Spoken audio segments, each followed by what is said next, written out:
It's the heart and soul of our sport, where these players strive to become who they're truly meant to be. No more break, it's time for action. Welcome to Overwatch Contenders.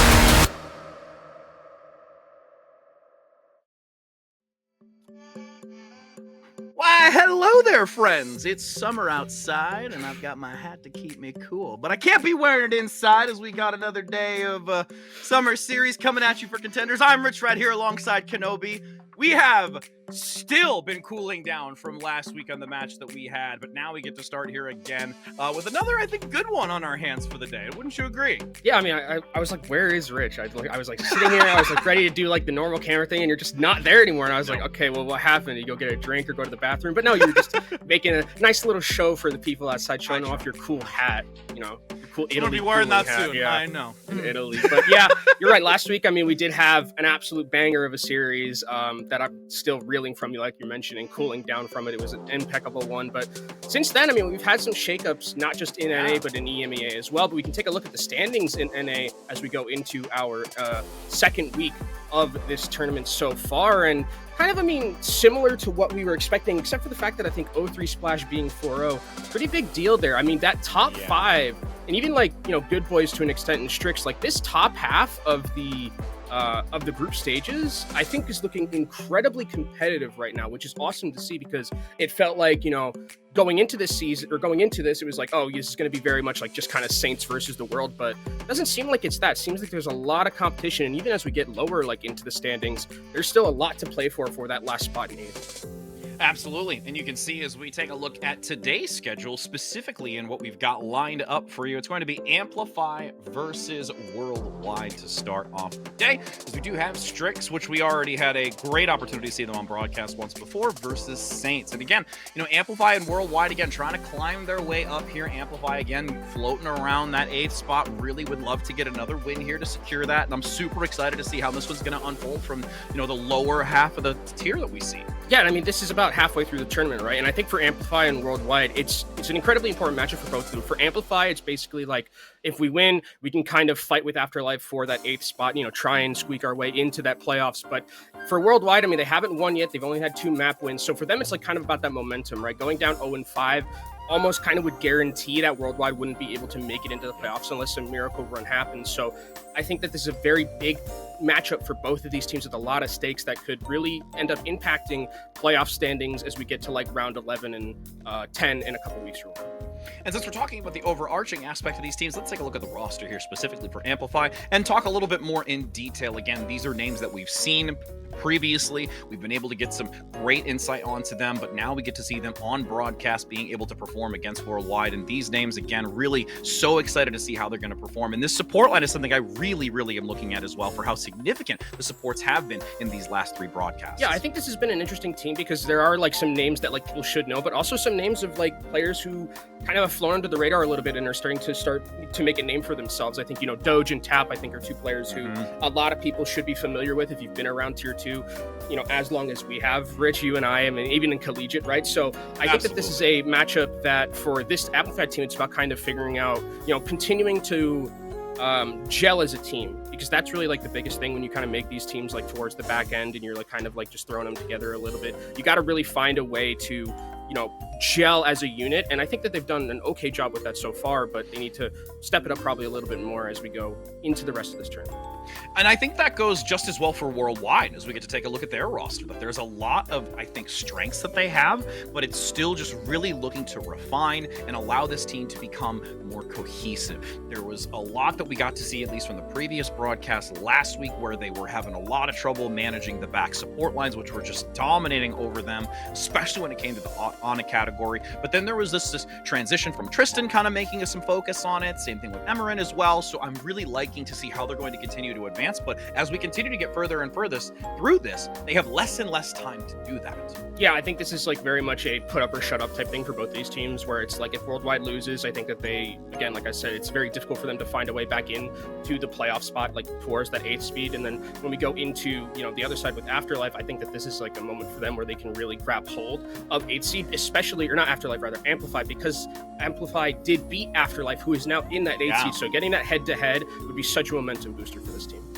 and a show for all of us to see, as we actually do have confirmation on what our first map of control is going to be, and that's going to be Busan. And again, we'd like to always really see which one specifically of the 3 subcategories that we can get for this map to kind of understand the momentum and the direction that this is going to go, just because there is such a vast difference in trying to see competitive play between the 3 of them.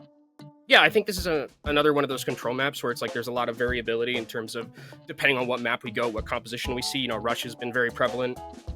Winston still kind of reigns supreme in a lot of these matches, and I know there's a lot of talk about Winston and his current place in the meta, and you know, Door's recent tweet. Door's tweet about the 44%, where it's like there's a lot of Winston being played, and I think it does have to do with like kind of how strong Winston is and how reliable Winston is. But I think the thing about Winston that's interesting to me is that like it's very easy to tell, I think, to see who is like the best Winston, or like if you're a good Winston, I think it shows like tremendously out, but if you're like a kind of rather of the weaker side, it like is also very prevalent as well. So I think that as we kind of go through the tournament, I think there are going to be a lot more teams that we start seeing like probably move away from Winston and start like moving on to like some other things that are just like not as strong, I'll say in quotes, but like might be better suited towards the play style or the heroes pool of that particular player on the tank. It's like having a chef's knife that, you know, still cuts through the food. It's just maybe not as easily since it hasn't been sharpened or honed. That's kind of where I think about it, especially with the Winston, because there are those really significant fine details that allow you to play at such a precise level, which can really elevate and differentiate yourself from other Winstons. But as we are entering into this first map, looking to see how it's going to play out, just because we did see Sawhill in the previous broadcast be able to start working with a little bit of the Winston, did have some alternative play as well, struggle a little bit against their opponent, and looking to really refine their methodology in playing to compete against Amplify. And I think that also kind of will come down to the supports as well, because I think one of the things that if there is a Winston who is punishable, right, one of the best things to punish is like sleep in Anti, which is like really prevalent now because Anne is as prevalent as she is in the meta. So I think looking at the backliners as well is going to be important to see kind of like how that tank matchup ends up lining up, because I think supports have a huge impact on how tank matchups go a lot of the time, right? A lot of the time we kind of think about it as just like in a vacuum 1v1 as a tank matchup, but I think supports are very impactful in terms of enabling tanks. So I think the support line also is going to have to be something we look at going into this matchup.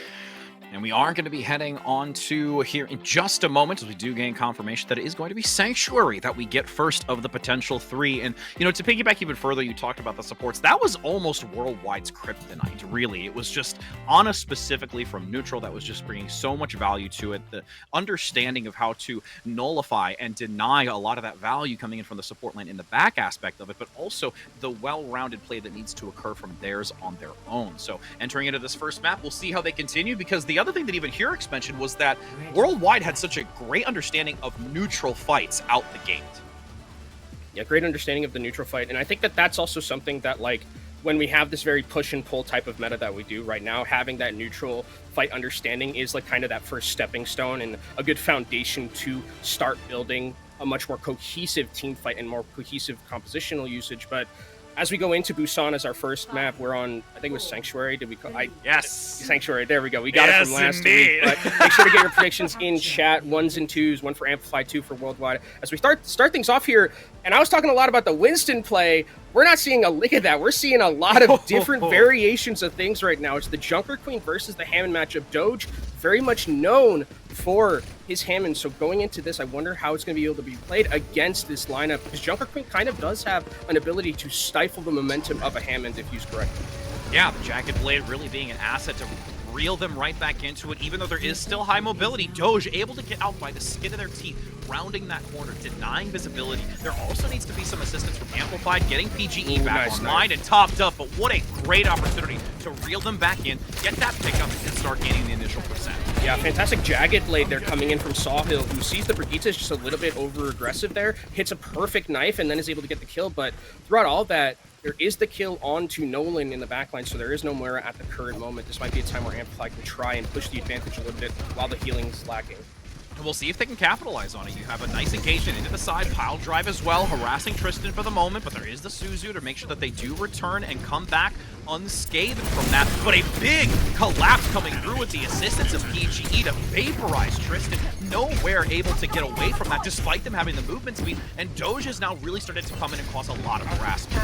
Another pile drive into the backline. Emeren getting taken down extremely low and finally getting taken out, and now I think for Worldwide is just about trying to get as much percentage as you can off the back of this one, as Worldwide just going to start just trying their best to pick up some of these kills. Doge getting taken down extremely low, but not yet.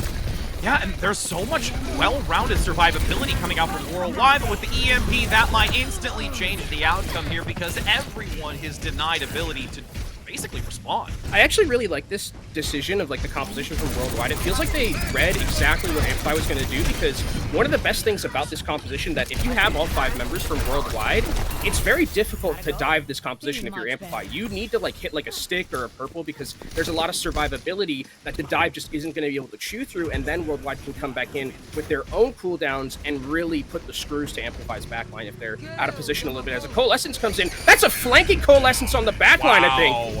Collapsing onto Derpy and yielding value, chasing down Buddy as well with the adjoined coordination from Worldwide to completely eviscerate this support line, and now going to be able to claim dominance on this position and swap it away as they get rid of the last player. That looked like a DPS Moira Coalescence I've seen in like Plat. Like that was, I did not expect like a flanking Moira Coalescence, but it's so smart, right? Because one of the things about that backline for Amplify, there's not a lot of survivability. If you don't hit Sleeper, you don't hit Anti, Coalescence is going to run through you, and that's a single ultimate used from Worldwide to win that fight. So they still got 4 in the bank. They have an EMP, one of the biggest ultimates in the game, and we're getting towards that last fight territory for Worldwide. And then there's the adjustment onto the Ramatra versus the Wrecking Ball. Rampage out the gate, only clips 1. There is the rally to give some extra fortification onto the front line to see if they can withstand this. But still, Worldwide with Kitsune Rush and a plethora of ultimates that they can utilize in this fight at such a high percent is a guaranteed win and just massive opportunity for them to take this first round. Yeah, Tap is just around here seeing if he can proc, overtime before this fight ends up going on. They do get overtime back in. Tap's going to have to try get back onto this point as well. Here comes Doge 2. Not running a lot of ultimates though. They need to find PGE and make sure PGE can find a way to get the CMP in time, but there's the Molten Core.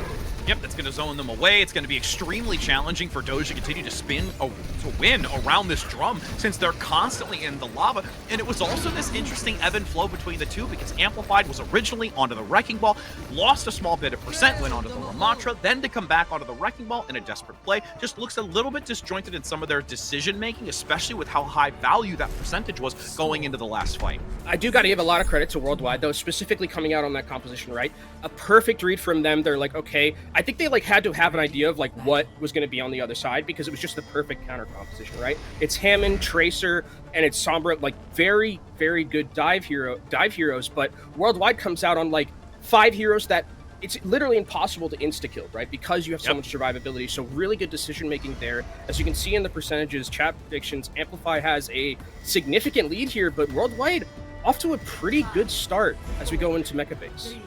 Predictions are definitely amplified, but we will see if Worldwide is able to change the outcomes and make 30% of all of you in chat feel a lot better about yourselves, as they do look for 20 seconds before this point does become active. The neutral onto this high ground is, again, something we really like to fixate onto Worldwide because they have been able to play it so proficiently. The composition, a little bit wavering from what we've seen.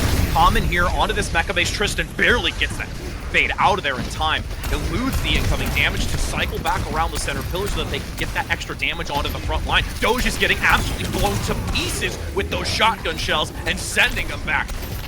And I think this is, again, another great, read from Worldwide, right? Where it's I think Amplify here, bringing in the Sojourn, it's very much an idea of kind of feast or famine, where it's if Sojourn's able to pop off with PGE and get that one headshot, it was so close, right? PGE almost took off Tristan's head, but Tristan uses a perfectly timed Wraith form, comes back in, and then really they just overwhelm Amplify with that damage from the Reaper. And a fantastic wall forces out Nemesis form, so now Amplify don't really have a way into this fight. They have to just poke it out and wait for Doge to finally get that one back. It's the synergy between both Sawhill and Emeren.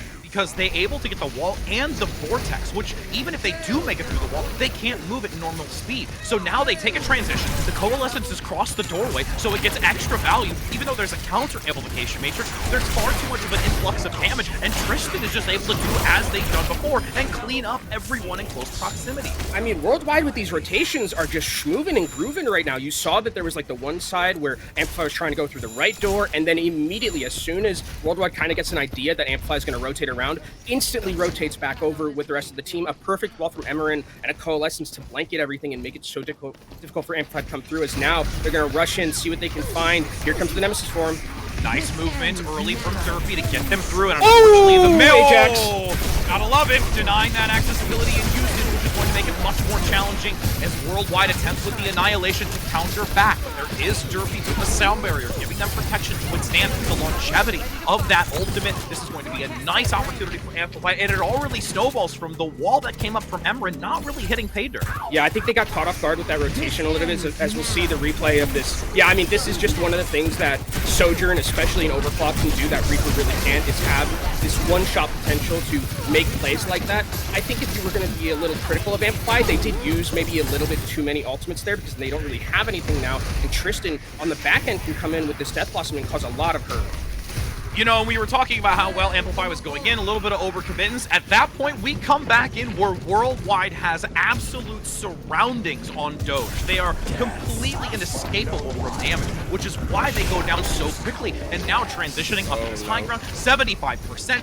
Worldwide is able to collapse onto these last few. They separate them out, especially with the Vortex slowing their momentum in retreat. There is at least a pickup by PGE, but again, the damage is already done, and it's 15% to go. Oh, PGE is able to get another one, though. Tristan's, I mean, not in this fight. That means there's no Death Blossom right now, and Sawhill getting taken down incredibly low finally trades out PGE.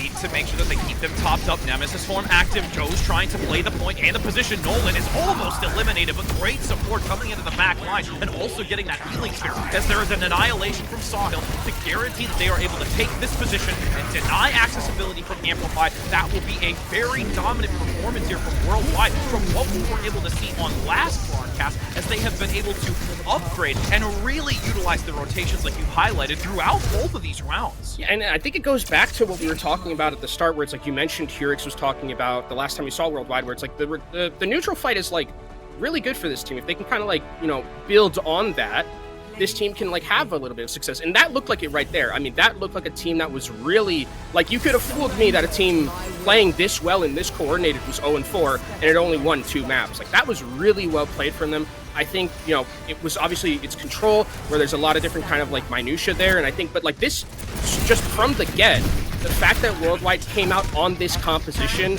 and just understood that there was potentially going to be that very heavy dive comp, and they just run essentially what I would consider anti-dive. I mean, that shows that they have a really good mind for the game. And this was also taking a little bit of a chapter out of what we already saw with this map, specifically with Strix. The Junker Queen kind of rose to the top, brought a lot of value into this, and in conjunction with those points that you made as well to really lock down that dive, everything just really starts to fall into place for them. And this second round looks so much more convincing on top of the first one. And I think as we go into, like, you know, amplifying what they need to do to kind of go further into the series and not end up losing, there were some good moments. You know, PGE I think looked really good on his Sojourn for the most part, but there were a couple of times where they just like had good like engage moments, like that one fight, the fight that preceded this one, where they just rushed out and just went aggressive and weren't really playing off the back foot. Like, if I can see more of that, I think this looks a lot closer for this Amplify team, because when they set the pace, I think they look so much more cohesive. Yeah, and especially with the value of the one-shot potential, and that was, you know, kind of the differentiator, especially when you take out the Lucio before using the sound barrier, actually landing that, denying the Ajax. I mean, come on, like that makes you feel so much better. And as we waver away from the control map, that's where we're going to start to see that kind of rise to the surface and what kind of opportunities are going to be presented here from Amplify, because that's what we did see, you know, shifting away from Worldwide. They were transitioning into Eichenwald, where they did have a different type of play style. We don't know exactly what the map is yet, but we do know that they've played, I think, a little bit more. They have a little bit of a challenge going into this, because when it came to the support line and the positional advantage and how they kind of manage all of these multiple different positions, especially the high ground, it became more of a problem for them. Yeah, I think one of the things that like I remember hearing Dor and Hirix talk about was just like how much value neutral was getting and just not taking any damage, right? Kind of just like sitting on high. So if we do see something like similar to that, hopefully it's something that Worldwide has learned from. Like, you know, you can't just let an Ana, who is potentially one of like the most important parts of these compositions, like get as much value as she is in a lot of these situations. So as we go into our next map, depending on what it is, I think also we kind of have to look at how the compositional changes are going to affect them, because that was a lot of Lucio Moira, right? It was a lot of Kiriko Moira. You can't necessarily play those on like, you can try on, like you can theoretically like in Hero Select like pick Lucio Moira, right? But like if it's Eichenwald, you need kind of some sort of longer range healing. You need that ability to like control those high grounds and have an you know be able to really affect the game from like nades that just aren't in front of you from like different angles and stuff like that. So as we see the composition change depending on the map we go to, that could also throw a wrench in what Worldwide is trying to do, because they did look phenomenal on that. And I believe we also do have a substitute as well coming through as we do gain confirmation of the map. It will be Numbani. So looking at that map specifically, we talk a lot about that elevated position. We see a lot of Diva play come into this, Winston as well. So that's going to really deviate away from what we've already seen from Worldwide play quite well here, and how they're going to be able to structure that moving forward. And as we do kind of look at the Amplify, I think they are the ones who are making that sub right now.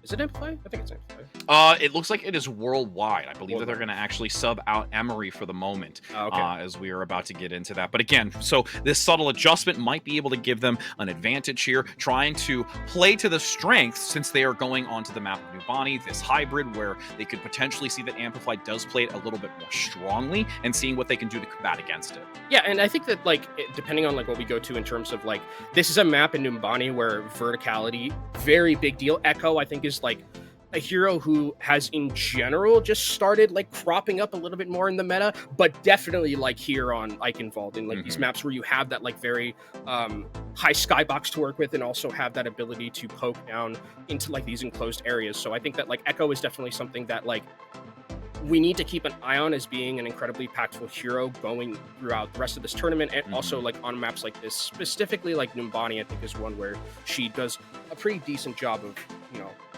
operating in. And we actually do have confirmation that there is another substitute on the opposing side, so you were correct. It is going to be Power Boost coming in as the alternative support to partner up alongside Buddy. So both teams having some slight variations going into this map specifically, which I'm really looking forward to seeing how that shifts and what kind of impact in the overarching dynamic of this map is going to bring.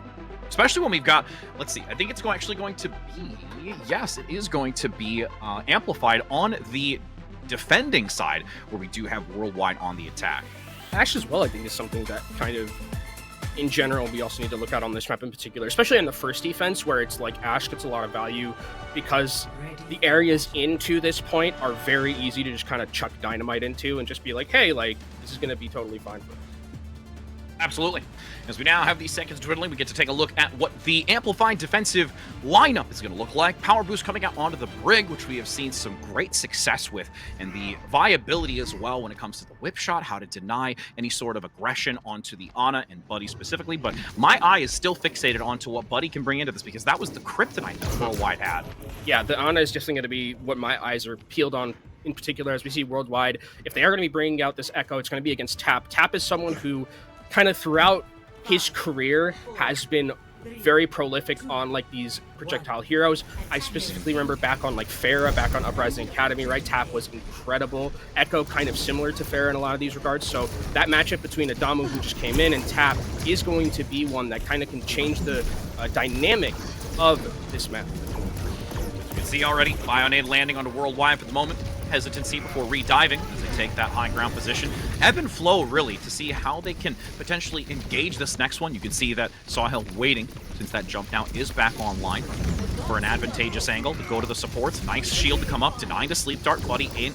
Able to land that for now. Tristan gets a flanking position as you do have Power Boost dropping down below, but there's a 1-for-1 exchange at the DPS line. They've lost their Echo play, solely relying on what remains here for Worldwide. They've got the close spawns as well. They've taken this quite rapidly in comparison to what we've seen in their other hybrid maps. And I don't even know if there's a way to get back into this one. Amplify's going to try, but a nice anti-nade, and Doge is not going to be long for this world, and just a lonely Tracer left to try and juggle as much as they can, but it's not going to matter too much, and this should be a cap already for Worldwide, who again I mean, starting things off incredibly strong here and incredibly just aggressive going in, putting Sawhill, being patient as well, like using that neutral game where Sawhill kind of knows exactly when to go in, when they, have cooldowns available to him, when he can use bubble, when he can use jump, and they just kind of overwhelmed Amplify in a way that they weren't expecting, and now Worldwide, he's going to have 5 minutes to start working through second. And I know we've only seen a couple instances of it from Sawhill, but the bubble timing to deny the sleep dart has been much more effective this time. We saw a blunder when it came to watch point on them last time, a nano boosted primal rage that was instantly denied due to the timing, so we can now see them continue to try and keep that synergy. Unfortunately, PGE gets the follow-up onto this and is able to halt Worldwide with more.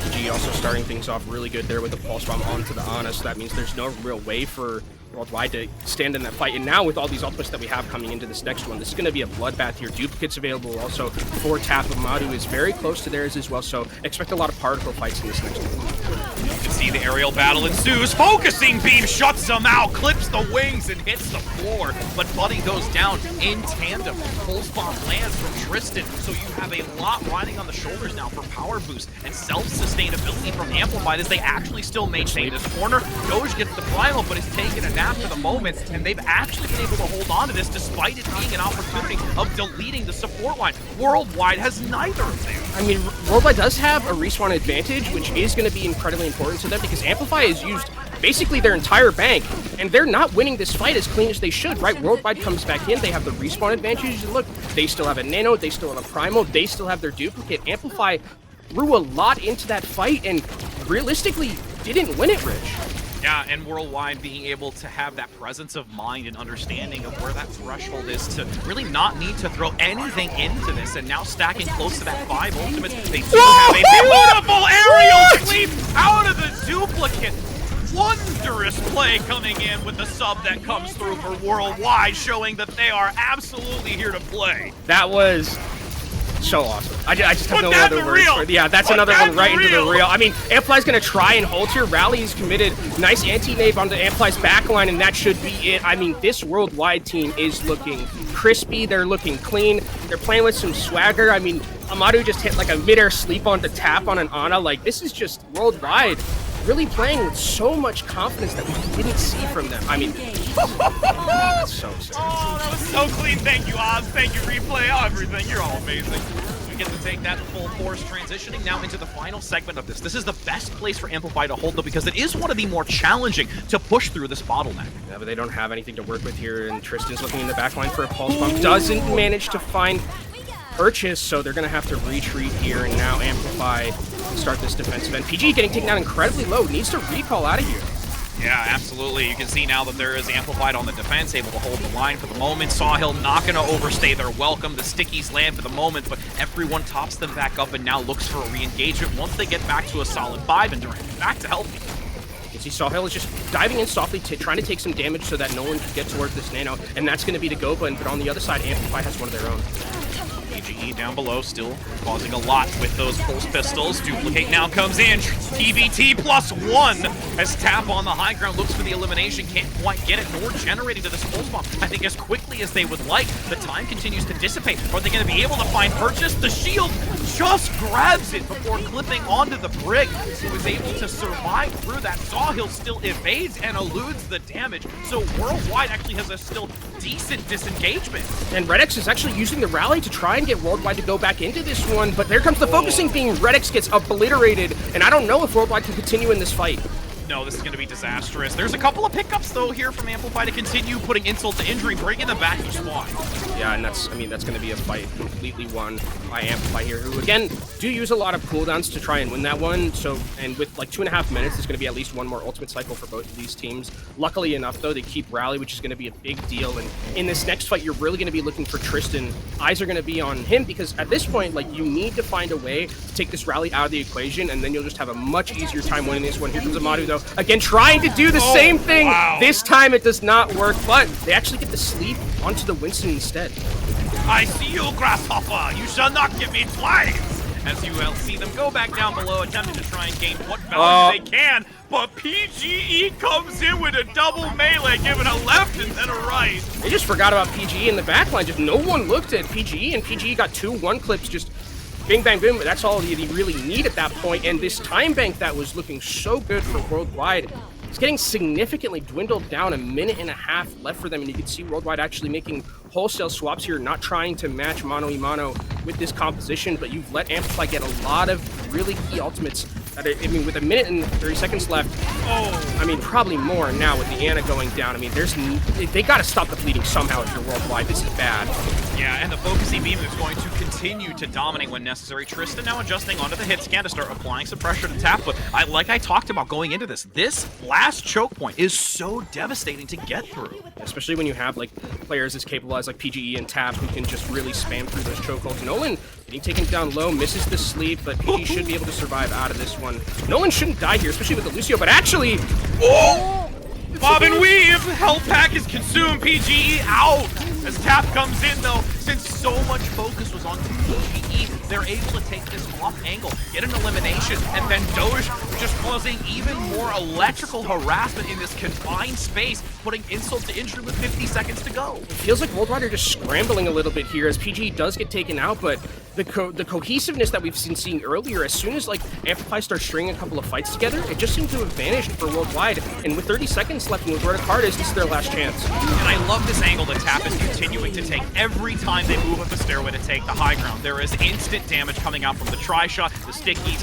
They just have to play recovery. The duplicate now onto the jungle queen can only further ensure that they take dominance of this. 20 seconds to go, and Worldwide is just being hacked to pieces. Oh, that is a big nano, and actually 2 kills. I mean, coming back in, that power boost isn't here, and that was during the rally that doesn't manage to find any value, and Doge actually is going to go down too, so Worldwide get another shot at this, and they actually have a couple of key ultimates to work with. They have a Rampage, they also have this Bob coming out from Tristan, and a Soundberry. Like, this is winnable now for Worldwide. Overtime active, you got a few meters left to go. Gonna see them need to play perfectly in this last remaining push, since there will be no opportunity to regain positioning since the spawn advantage is now in favor of Amplify. Nice Jagged Blade to bring them in. Rampage looking for the execute. All of them in line! Bob's gonna come in too! Serve it up, big Omnic Butler. I'm needing some hors d'oeuvres with this map completion as they finalize it and are able to get it in overtime. I mean, it was scary for Worldwide there for a bit that they, like, looked so convincing on those first 2 rounds and then got mega stalled, like, by third, but they managed to, like, complete the map, which is, like, I think, if you're looking at them, they're like, okay, it's what they deserve, but also if you're Amplify, you're, like, kind of kicking yourself because you put up such a fantastic defense for, like, 4.5 minutes, and then just at the very end, like, it just cracks in one certain way, and you just get completely rolled over, and that's just unfortunate for Amplify, who were really, I think, playing well on the defensive end, but the swaps that Worldwide made eventually paid off because they made them relatively quickly enough to where they were able to get those key ultimates and force it down. And it was like a breaking point. It was almost like this false sense of security, because you can see in the tail end of these replays that every time Amplified was in this forward position, playing in the small room, Tap taking that upper angle, they were always playing a little, I think, too aggressive. Not to say the aggression is bad, but it was just finally, sooner or later, it was eventually going to break. Yeah, I mean, it was really hard to, like, kind of... I get that, like, the momentum is, like, a thing that's very hard to, like, get out of, where it's like, look, we're winning all these fights, like, so close, we're popping off, they're not really getting any footholds, and then you go just, like, a little bit too over-aggressive, where it's, like, pulse bombs available, there's a focusing beam that ends up killing you, and then, like, it kind of just all falls apart right there, right? So I think that it's just unfortunate for Amplify that they weren't able to hold that defense, but if you're Worldwide, you're definitely, like, wiping your brow because you completed the map, which is what you want. You at least want another chance at this map, as we'll go into the defensive end for Worldwide and Amplify on the attack. Not really anything changing here. Again, it's going to be looking at those Winstons, seeing how they can posture for that position on the high ground, as well as the poke coming in from Tap and Amadou. Amadou on the defensive end should have a little bit of an easier time finding angles with these sticky bombs, so Tap has to play a little bit carefully with the rest of Amplify. Moment of reprieve for the time being until the BPM start to skyrocket. Winston v. Winston on the upper position. The catwalk going to be held, though, by Worldwide. Amplify respecting that spatial awareness and understanding. So you do have the reposition again. Bolt support's close. Nice sleep to land inside the barrier. Doge going to take a nap skis down below as there's a follow-up with the focusing beam, and all the while in the front they're withstanding the Winston. PGE goes down to the flank. And I think one of the things that I'm liking really about what Amadou is doing specifically in this matchup is that Amadou is putting a ton of focus into Sawhill. Like every time Sawhill is going in, there's always like sticky bombs on Sawhill, or sticky bombs on Doge rather. And on the other end, Tap is kind of playing on the back foot a little bit. Tap is following Amadou wherever he is, but not able to secure those kills. Not at all. As we do see now with 2 minutes and 50 seconds, still some time to work with for the moment. Worldwide is feeling very comfortable. Waiting to see how this engagement is going to pursue. Tap getting, a little aggressive on the backside as you have PGE flanking in. Separated for the moment. Duplicate again onto the Onyx. Goes for the sleeve. This is now just a field day kind of game for Amadou on the back of this Echo. Constantly looking for that value to take down, especially with the Bionade, but this has been such a long, drawn-out neutral that at this point, Worldwide is going to play what they play well, and it is that neutral fight. And you can see that, and Nano is actually committed onto Tap, but Tap doesn't find any value. Actually, Amadou does end up going down to Doge, but all the while, the backline ends up going down for Amplify, and Rich, I mean, the time bank is still dwindling really hard here. Sawhill's going to be able to get out with the Primal Rage, and it just feels like it's falling apart a little bit for Amplify as soon as they end up going in. There's the nice stick. Actually does take down Sawhill, so without the Winston here, there is a potential for Amplify to regroup and aggress onto this point. But and I think if you're Worldwide, you need to probably give up a couple of ticks just to make sure Sawhill can get back in. And this is the first of many breadcrumbs that they're going to have to find on their pathway to taking this position. Pulse gets both of them! Tristan! Oh my, I'm pretty sure that Power Boost didn't get far enough away from Buddy and looking at their ally saying, what'd you do to me, bro?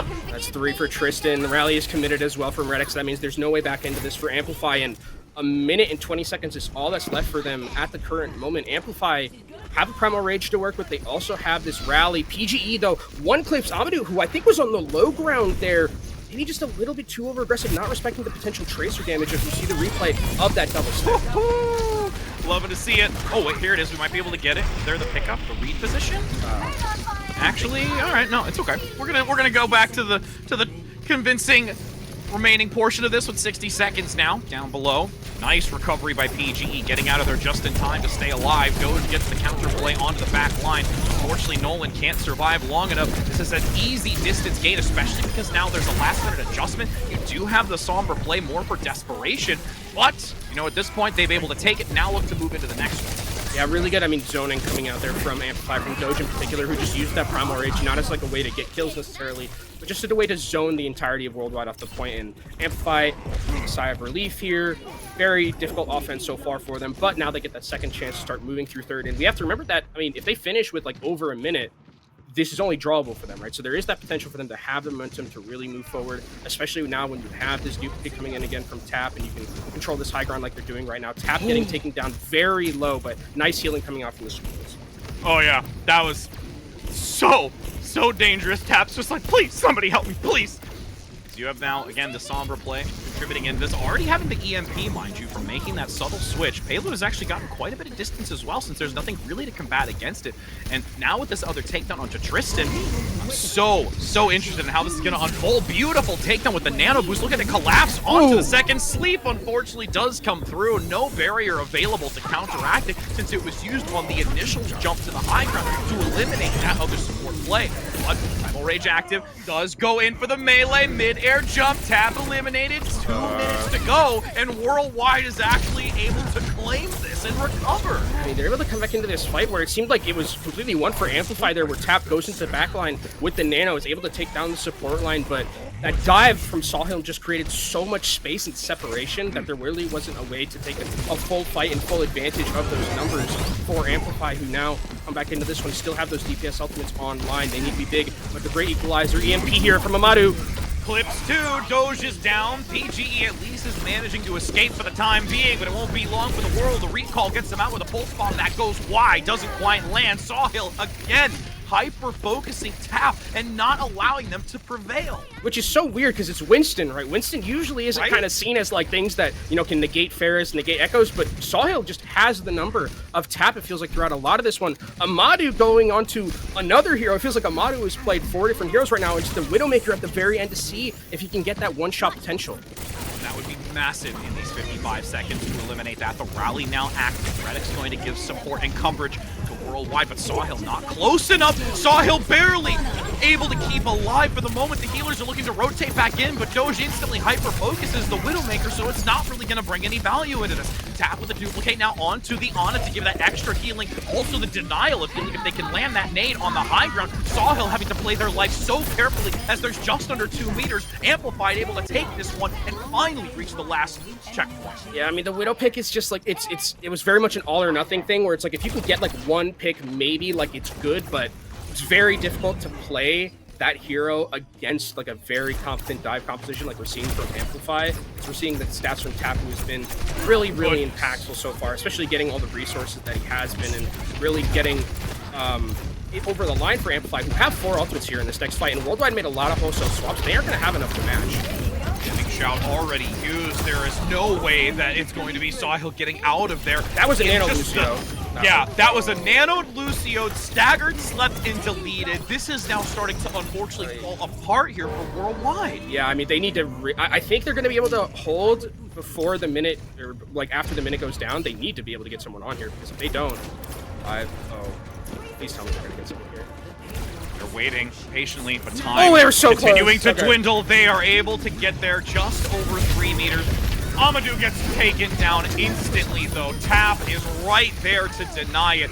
There is no way that Worldwide is able to recover, and that is, again, just shy of 50 extra seconds that you're going to see here for Amplify to compete on the return side. It felt so weird for Worldwide because like they looked really good on like their initial defense, but like some of the times when they get to these like last fight situations, like making the Widowmaker, like making the Widowmaker swap to me is just like, it feels very like all or nothing, right? Like we're gonna win here or else we're gonna get like momentum, and momentum's like a big deal in like matchups like this where we're gonna see that actually. Oh, it was the dash. It was the dash. Oh no, yeah, that's a bit of a blunder. So the comment that I said, Buddy being like, "Why you do this to me?" I was right. But like they had like a lot of good moments for Worldwide, like keeping the Sombra I think was like fine, but like as soon as you like go over to like a Widowmaker and like make all of these swaps consistently with your composition, it feels like you're losing kind of the foundation of what like brought you here, right? Because they were doing really good on a lot of their defenses. Same thing with their offense, right? Where they had those moments where like they were just rolling through first and second, and then they kind of got caught a little bit. Then they swapped at the very end with like 2 minutes, but which I felt like it was a little bit too much swapping for me to really like keep that foundation of like what was working well for you just there. Now 60 seconds, a very minimal amount of time to work with. Again, with how we've talked about the neutral fight, able to play to their strengths and know how to work their way through difficult situations, Worldwide has a chance to do so, and they're actually going to take a very different look on this. I don't remember the last time I've seen a Reinhardt without a Lucio. I don't remember. I know, right? This is very just like, Winston, I dare you to dive, right? This is like, you can't hold space against this composition because, you know, Kristen's just going to sit here with those Hellfire shotguns and completely blast Doge whenever he tries to go up there. And also Amadou being onto this Cassidy, I actually like this decision because he's pretty good against the Tracer, but also against Tap. Yeah, this is a Worldwide flavor. Tap, though, unfortunately, getting the Kiriko. Redx not going to be able to join in and give assistance, but they've gotten rid of Doge. Their frontline damage is huge when they get close in proximity, and now Worldwide has the numbers advantage. If they can keep this sustainability and cover their supports that remain, they're able to pull it off. What a beautiful job for the assistants on the support line, not letting Nolan die. I mean, this is the thing, right, where it's like Worldwide have some of these like really good ideas for compositions. Like a lot of the time when they do make some like weird, interesting swaps, like here, bringing out this composition with the Reinhardt, not bringing in a Lucio, but just having the Baptiste going directly onto point, and then against Amplify's composition, right? There's no one that can get to the Baptiste. It would have to be the Winston, but then the Winston just can't be on point, and it's a very difficult situation to be in. So Worldwide take first point, and anything they get from now on is absolutely great. Yeah, and they make this adjustment again now onto the Sombra, so that they do have the EMP for very significant, controllable fights later on down the line, which we've seen be generated quite quickly here already. A nice zoning ultimate as well, going to be coming out here with that capacity that they can bring into this. Now, turning the corner, Sawhill up front, amplification matrix active, Pulse comes in, swivels the shield, unfortunately still gets a pickup onto one, could not get it far enough away from their ally, and the immortality field isn't enough to withstand it, but they're still holding on to this, contention coming through, Vortex down below, looking for the pin, focusing beam across the rooftop, and no one is able to get in there.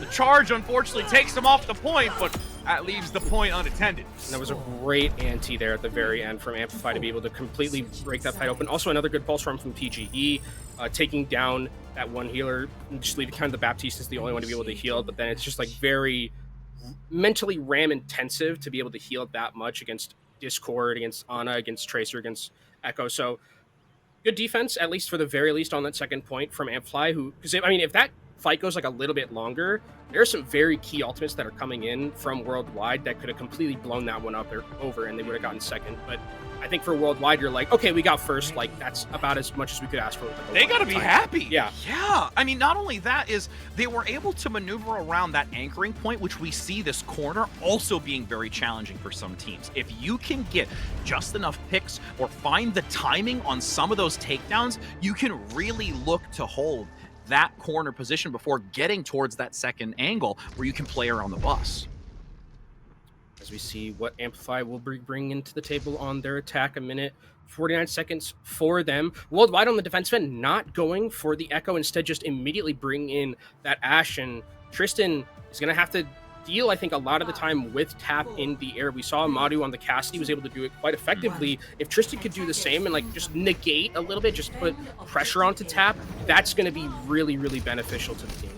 Yeah, even if it's not elimination, just making them play so much more defensively, because when they get that free reign, they have done so much. The stickies specifically that they can find in these narrow choke points or small angles have been so critical for the value brought, and also getting a massive boost into their ultimate percentage. Nice Bionade though, comes in at least onto Buddy, but they are able to work through it. Still holding on. They're harassing down below, drawing Worldwide away. There is an escape now. Nice pickup though. PGE down. That will give favoritism for Worldwide for now. I love what Sawhill is doing when these engagements are coming in from Doge. Sawhill is just always trying to check Tap on the other side, and Tap hasn't been able to get the amount of value that he's wanted, but he is close towards that duplicate, which is going to be a big deal. 60 seconds less left. There's also the nano from Buddy, and we've seen a lot of the time from Amplify so far, they like to throw that one directly onto Tap and just let him work that backline. And the other thing that's really nice is there hasn't been enough influx of damage that it's breaking Sawhill's shield enough for them to even really get any value or chip damage. But now, down below, PGE looking for an angle to find somebody. They're across the way, diving in, goes for the clip plus the melee. Dynamite's going to eradicate them from that position. Tap now has to force the duplicate onto the Winston, diving into this beautiful play as well, completely stifling that engagement coming in from PGE. But now as they're back online, close proximity, looking to get and enter into this fight so they can assist. The Primal Rage is gained with only 2 seconds to go, so they get a couple of juggles and actually nullify the sleep. But Sawhill is still gaining 2, counter-rising and taking bold support. Yeah, Sawhill was able to get in the backline, and oh no! Doge dies 98% to Primal Rage. That's an absolute disaster. I don't know if there's going to be a way back in for Amplify at this point. Can anyone even contest it? They keep it into the overtime. It's got to be a triple dash reset coming in from PGE back onto the point, but no, they don't get it.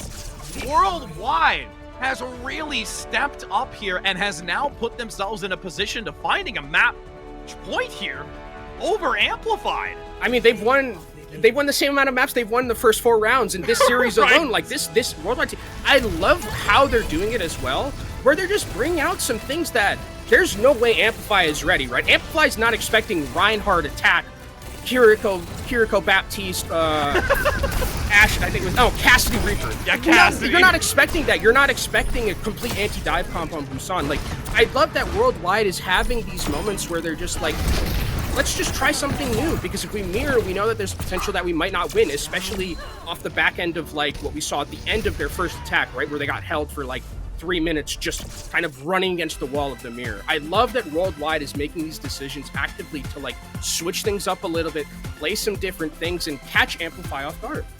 Well, and the big thing about that too is because there is such a heavy emphasis on what, this Winston tactic is. Everyone is so comfortable with it. And when you throw these curveballs into it and play it not only just like well, but proficiently, like they really understood how to dynamically adjust into this. And especially that transition from that upper high ground to the lower ground, where they could then start getting that Cassidy with the hit scan, making sure that they're covering their supports. Really well done all around. Cannot wait to see how this third map is going to unfold. But before we get into that third map, we're going to be heading to a short break, so don't go anywhere, because we'll see you on the other side. You like solving problems. Problems like how to stop that Tracer from deleting your backline. I know just what you're thinking. Go bring a turret. But y'all can't solve all your problems by simply bringing an extra friend to the battlefield. For that, you need the Contenders Torbjorn skin. Solve your problems by connecting your Battle.net account to Twitch. After that, watching Overwatch Contenders Summer Series will contribute to your drops progress, letting you claim your Overwatch Contenders Torbjorn skin. Even your turret gets an upgrade. Warning, the Overwatch Contenders Torbjorn skin does not come with extra or upgraded turrets. Build instructions will not be provided. By picking Torbjorn, you waive a claim towards any destroyed turrets. No refunds, no exchanges, and no take-backsies.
Welcome back, my friends. We are here to continue on, and during the break, me and Kenobi talked about our homemade pizzas, which are great in cast iron pans, for all those wondering if what our discussions are between games or between matches. So, okay, well, we yeah, should tell them what it is. So. We should tell them, like, how to do it. So, yeah, so that's the thing, is I don't have an oven. So I have a cast iron pan, and Kenobi does too. But what we do is we actually have, like, our homemade dough that we put it in with a little bit of olive oil, and then you set it there, you cook it. But he actually puts it in the oven to heat it up so it's hotter. I can't do that. Yeah. You put the cast iron in there at, like, 450 for, like, 15 minutes, let it heat up, take it out, put olive oil, put some dough in the pan, put the cheese on the sides to get that nice, like, crispy golden outside with the cheese, and then throw it back in there, and it's totally fine. But enough of us giving you recipes for pizza. We got a series on our hands between Worldwide and between Amplify here, which is, I mean, Chat had it at 70-30 for both these teams going into this, with Amplify being heavily in the lead. And Worldwide, again, I think with the way that they've been playing with these, like, niche compositions that I don't think a lot of people have been expecting, it's catching people off guard, and it's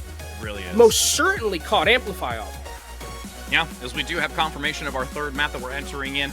This is where Worldwide had problems before. We'll see if they can rectify it this time as we go to Watch Point Gibraltar. They did on Umbani. I didn't see that many antis. Like, no, they really haven't. And I think that's one of those things again. I think it's a combination of the opponent that they're specifically going against and also the way that they've been able to adjust. But the biggest thing is the adjustment factor. Like, they have a window of time right now where they can refine those problems at which that they've had so that they can play more proficiently against these teams that, let's say, might not be in the upper echelon at the moment. Amplify is still a very, very cohesive team, really understanding in their play and methodology. And if they can really start to, again, gain this stride as a newer team that we see in this Contenders Summer Series, I'm really looking forward to seeing how these next couple of games for them are going to go. It'd also be great for them to like wrap it up here in a 3-0, right? It's a lot of momentum, especially beating a team who's kind of like fighting with you for those last couple of spots, getting that first win on your belt as well. That's also going to be a great momentum booster for this team. So, and if you can do it in a 3-0 fashion, also even the better for them at that point. So we'll see as we go into our next map, which is going to be Gibraltar, how it's going to end up. I think this is a map where it's like kind of, we've seen some like weird things on this map sometimes. I remember specifically someone playing Roadhog last year. Did not work out at all. No. This is a map where it's kind of like you probably have to play like Winston or Diva. Like high ground control is so hyper important on this map that just kind of letting that go and kind of handshaking that we're not going to be able to put pressure on the high ground is how they would revert back to just like what happened to them with neutral, where it's just like anti-nade, anti-nade, anti-nade, pressure from the high ground, and then they just kind of can't move for a lot of the time. So we'll see if that's something that they rectify here on a map like this in Gibraltar, where I would expect this is where we do see like Winston Mirror coming to the forefront.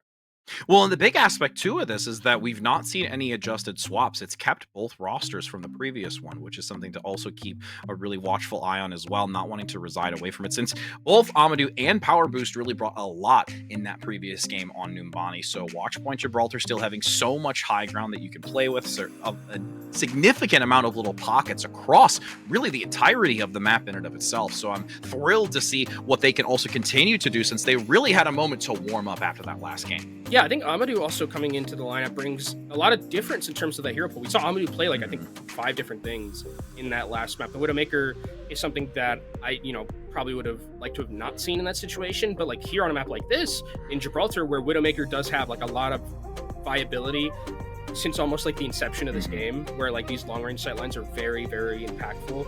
And good for long range hit scans. Like that's going to be good. Ash is potentially good here. I think Echo is something we could also see because of the fact that you have that infinite skybox to work with in a lot of these, or on first and third. Second might be a little bit harder to deal with, but we can get to there. We'll get to that when we get to, if we get to second, I should say. So you can definitely be absolutely like this.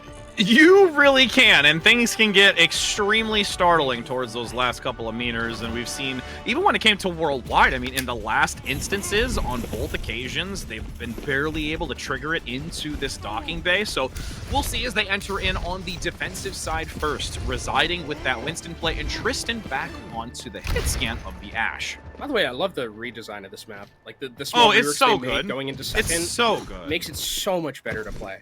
I can't tell you how many times I remember, like in Overwatch 2, I mean Overwatch 1 even, where it's just like you get first like super quickly, and then you just spend like 6 minutes just trying to get through these tiny doors, and then just everyone's spamming you down, and you're just getting hit by Hanzos and Ashes. But now you kind of avoid that a little bit. As now we have these doors open, Amplified coming out the gate, looking for the TP positioning.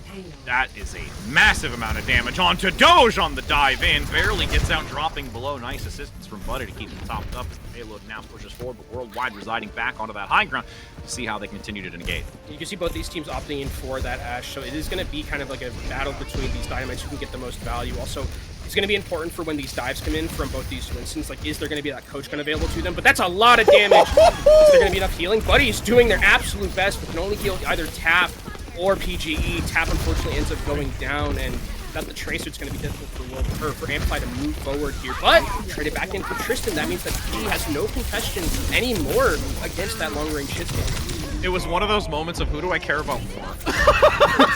when everyone has a favorite trial, I know, right? You gotta pick. You got it. It's okay. We all know now. The whole public knows in the audience, as we do see some sustainability here coming through. It is going to be Worldwide playing this high ground, as this payload is still halted underneath in the car wash. We'll see who gets control of this high ground right now, because it is going to be very important for Ash, specifically Tristan, really in a position right now to be in this matchup. But you see Sawhill trying to juggle here on this high ground against Doge, and if Sawhill can continue to hold control of this high ground, it's going to limit the ability for Amplify to move forward as aggressively as they might like to.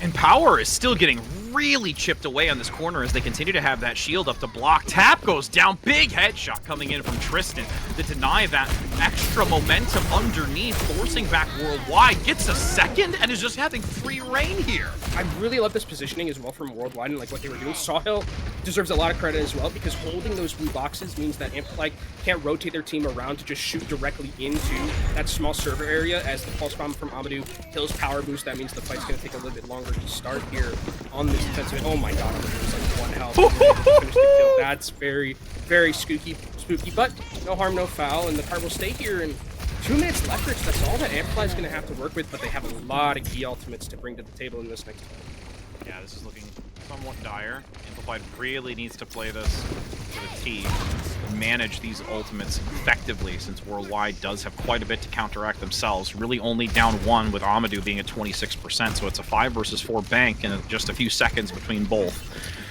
Amplified still looking for some chip damage, potentially. Value-driven engagement. There's a nice coach gun to knock back. But the duck still comes in. Sawhill eliminates Buddy, which is massive. And then a bio nade lands on the front line. Everything falling apart here right now for Amplified as they're attempting to recover. Nolan goes down, so there is a chance to try and punch back into this. This is just a scrappy engagement from the two. Yeah, Bob is committed. Tristan trying to live as much as he can here. Actually, he's able to hit the dynamite. Maybe can find a way to take out Doge. But actually, here comes Sawhill with the primal rage. Gets the chase, picking him up, taking him down. 55 seconds to go. Now you just gotta have Worldwide stabilize here, not overcommit to this, and they should be able to deny this before the checkpoint. All spark from Tap ends up going wide, so they don't find anything. Huge anti Sawhill taking down incredibly low, but it's actually returned. What a beautiful counterplay coming in from the remaining players of Worldwide to deny it. Now with 35 seconds to go, there's so much that Amplified has lost in that. Oh, you can see PG just kind of desperately moving over towards the Sombra just to offer a little bit more of that utility. See if you can find maybe someone getting a bit too over-aggressive. Pulse Bomb doesn't manage to hit the back line, so that means that now we're just kind of even fight here. No real ultimates to talk about. It's just going to have to happen in the neutral. Amadou saying that's a nice boulder to stick this on. As a flanking position, what a re-engagement. The pincer maneuver that comes in from Doge. There's a sleep to try and buy time, but it's still favoring Amplified as they push these last few meters. No one can contest, and that was a absolutely perfect engagement from Doge. That was such a cute little wraparound as well coming in from Amplify where they just really, I think at that point, try to take control of that high ground. They know that Tristan might be a little bit vulnerable in that scenario. They instantly take down Tristan. That means there's a lot of damage fallout that's lost. And a great anti-nade onto the backline from Buddy basically completely turns that fight on its head. And now Amplifier gifted another 2 minutes in their bank to try and work with here as Doge, and taken down incredibly low, will be healed back up by Buddy, who is going to now have that nano boost and can throw it onto that Winston. You can see Tap continuing to play close to the payload, getting a little bit counteracted by Amadou, but needs to regroup. High ground position engaged. Amplified ready with the primal rage to toss it into the mix. This is very scrappy once again down below. Narrow position. Redix cannot leave. There is a giant man of science in the way, just going to deny it. It will be 1:35 seconds, and this is a real chance to accrue some extra time if they can get these last few meters. Yeah, Redix was like, oh, I should be totally fine here. I've got Rally, it's just their supports. Oh, wait, there's a Primal Rage Winston behind me. I am not long for this world, and there's going to be a touch here from Worldwide to try to get back onto this point. I mean, we'll see. 2 meters, not very much more to gain. There is great resilience from Worldwide to keep this contested. You continue to dwindle the time. Stick denied. Block doesn't get it. Tristan finds 2. Worldwide climbs back up. They may have gotten knocked down, but they're looking up, not looking down. So that means they can get right back up. Oh, and with where the card is right now, that means this is going to be absolutely last fight for both of these teams. See, Tristan knows there's a Tracer behind. Tap is somewhere in that backline. Dragon Strike available for Tristan. Throwing this onto Cart could just zone the entirety of Amplify away and potentially find a pick if someone is not with the rest of their team. But that rally should be a big deal from Power Boost. And also, if Buddy can find a way to get to the Nano, that could change the outcome of this fight. This is like a deja vu moment. Tristan really stepping up previously on this map. Dragon Strike across the way, gets one and picks up PGE. Oh my goodness, Tristan got the play of the game last time on broadcast as is fighting for it again. Yeah, Tristan is just absolutely pounding right now with this Hanzo, and I don't know if Amplify is going to be able to get a touch. Is anyone even going to be there? It would have to be Tap, it feels like, or the Winston. Doge is trying to get there. doesn't manage to do no, so. can't. Whip shot was going to be there anyways, I think, if he was even Yeah. close. So Amplify, unfortunately, aren't able to get to second, but worldwide, Tristan saves the bacon of his team, and now they're just about 2 points essentially away from taking a 3-0 lead and winning the series, taking their first one of Summer Series, which... Would you say that it's more like applewood bacon or like maple bacon? Okay, okay, but like, isn't applewood just like regular bacon? Is that not It's true? like it's like a smoked bacon versus like a maple. What makes it like, applewood? Like, is it just like... It's like the wood chips, isn't it? Where like they put it in a smoker and it kind of takes up like the if I'm not mistaken, right? Watch, somebody's gonna add us and be just like, you have no idea. I don't know what how you're talking Reddit's about. died through that plus one either, but like... Maple bacon. No, that's crazy. Maple Yeah, I would bacon's say. good. Have you had chocolate covered bacon? I'm not, because I'm never gonna put chocolate anywhere near bacon. So I know, I'm sorry. As we get back into You're so bougie. Oh, I won't put chocolate on bacon. I won't put pineapple on pizza. Hey! I'd put gold leaf on a lot of things. I can be bougie if I That doesn't want. taste. That doesn't taste anything. The gold leaf doesn't taste like anything. Hey, it tastes like it feels, which is golden. I don't know. We're gonna hop back in here with 10 seconds to go. Amplified on the defense. Don't lie to me. You've never had gold leaf. I actually have. It's mostly...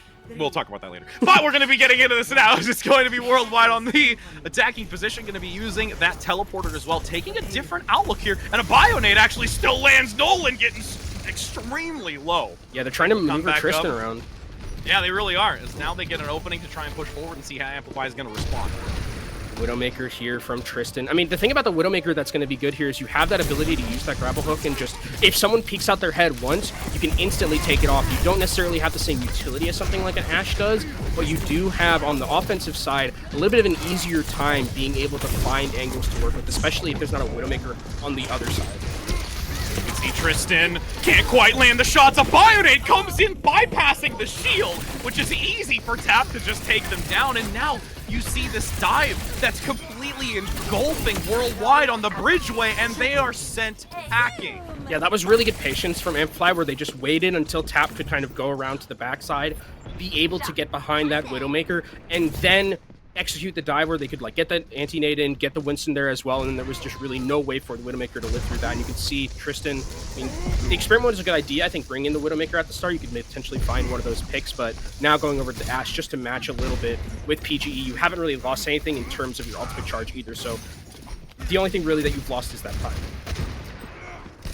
You can see how Amplified still going to hold anchor on that position. Down below, though, Amadou looking to go 1-for-1 against the Tracer as the fight looks to ensue. Nice dive in forward, but doesn't quite land. 1-for-1 trade. What a But knee Buddy's again. brought down. Oh my goodness, Nano boosted Doge saying, I'm going to take names on all 4 of you. Yeah, I mean, that was a sick ante from Buddy again, who's hit a couple of really impactful ones on this defensive end. 2 minutes is what we're looking for with Worldwide here, who have been stifled a little bit. I mean, you saw Tap and Amadou kind of juggling it out on the cart just a little bit, but Tap has had Amadou's number completely in this TBT so far.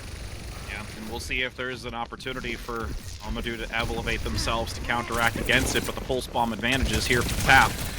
Still sticking close and guaranteeing that there is no additional momentum, and this is a perfect place to continue holding it. See Amadou and Tap doing each other. Not skipping a beat. Now with Sawhill jumping down below, wants to collapse, gets the melee. Power boost is down. One support eliminated. The second needs to be close in proximity if they want to guarantee extra opportunity to gain space. Nice separation. Big partnership from Amadou as well. The match with Sawhill to force them away, giving distance and opportunity to push this cart, but nobody unfortunately can deviate away just yet. The cart is still residing where it's practically been this entirety as the Primal Rage comes out from Doge. Still juggling and knocking them back, has to now abandon ship since there's no real heals. Nice counteraction, the rally is active, the shield bash is there, gets the stun, but Sawhill manages to get the Primal in time, but that sleep only gonna last for a mere second as they juggle them enough to reach the checkpoint just under 2 meters. Bob actually Bob's pushed off the cart. away! He juggled him back, but that bought just an ever enough seconds for Doge to get back onto it. The number's still lighting up into the kill feed for Worldwide. All they have to do is focus down the remaining 3. Power boost specifically, Tristan does so in tow, and now they just need to get this last meter and guarantee with 3 into the docking bay. 3 minutes just to basically capture second, and that's going to be a series win for Worldwide here, who, I mean, really scrappy fight overall, but full credit to Worldwide's backline in particular for living through a very heavy engage from Doge. Doge was like in the backline trying his best to counter dive, but really good presence of mind from the supports to stay alive, and also I think from Tristan to be able to stay there and peel and force out Doge and force out the Primal Rage that really was used as a defensive thing more so than any type of engagement. Very aggressive dive. Thankfully, nobody could capitalize on the God. Doge. Big Bio Power is down. Lights out. Nano boosted Sawhill coming in and chipping away at them. Sawing away, if we want to be specific. Hack now gets some space, but that's another fight win here. And Worldwide is in their last home stretch for this win. Yeah, I mean, it's desperation time right now for Amplify. If they can hold here, it's going to be difficult for Worldwide to move forward. And Amplify do have the ultimates to work with, too. They have a Nano, PG getting close towards that EMP, so there is a potential chance if Amplify can hold here that they will be able to mount a defense. Tap has to get value with this, or it's going to be PGE getting that quick enough. 10% still to go. Nice pickup onto Nolan. So that opens this up. It's only Red-X that can keep this team alive, so it's going to be a lot of evasion that needs to come in from Worldwide. The Primal Rage is slept for the moment, and there is still contention down below. Amplify does hold them back for the moment. Primal Rage active. Doge survives through the explosion. Sawhill so low. Can't get out. Hit by the Bionade. No healers are there to give them any assistance. Just under 3 meters, and Amplified holds on. Oh my god, Doge gets taken down solo and actually is forced out. Power Boost is going to have to use Rally here maybe to get out of this one. Nope. Okay, no. The shield was there, and the dash can get them away. Presence of mind. Ooh. Oh, Tap gets a nice pick on Tiana with the Pulse Bomb. This fight is so scrappy and back and forth here, but with only a minute left, Amplify didn't use a huge amount of ultimates there. They kept the EMP, which is a big one. They're also going to have a rally to work with to match the one coming in from Worldwide. You can see PGE just trying to scout, see what he can find off the back end as we look at the stick from Tap onto Nolan gets taken down. But Rich, I think with where the card is, this could potentially be the last fight that Worldwide gets. Yep. We'll see how Sawhill's going to play this. Look at the sight line from Nolan down below, guaranteeing that they are topped up and withstanding any incoming damage. Rally active, Bob onto the point. Worldwide wants to secure this here, pushing forward. EMP onto 2. Tristan and Amadou able to withstand it, and nobody can collapse on it. The damage doesn't come through. Pulse bomb now for Amadou, gonna stick onto the Scientist. No, it goes wide because they're packed as well, so they don't have as many dashes to reset. Hack still coming through. Nice bio onto Red-X. It's going to be that nano boost as well onto Sawhill for the extra damage up top onto the catwalk, but a beautiful whip shot to drop them down below. Translocate out from PG. A bio-nade lands. Sawhill's got to abandon ship. Doge gets the pick out. Buddy gets the assistance, but still Tristan up top. 3 damage. Chunking out with that maging dynamite.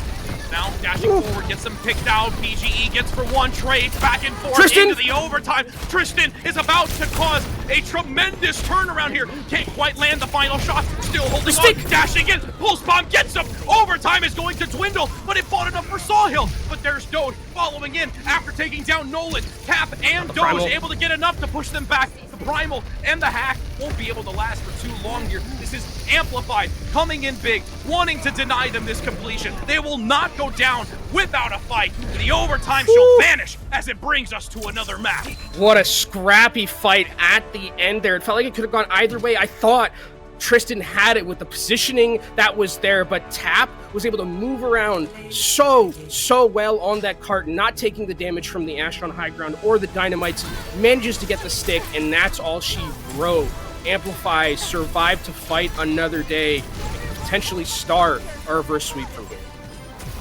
Oh my! Are we gonna see a deja vu of last week? Are we gonna do that right now? I don't know if I can go through that again. I mean, my heart can't take it. Like I said before, I'm older. I need a cardiologist if that happens. Yeah, if that happens again, I don't know where we go from here. We're just we just might as well just continuously cast, because we just get like banger matches after banger matches there, and I think that this is one where this felt like Amplify like really starting to impress a lot more, especially with like kind of how they're rotating with these dives. Doge, I think, on these counter dives was looking good.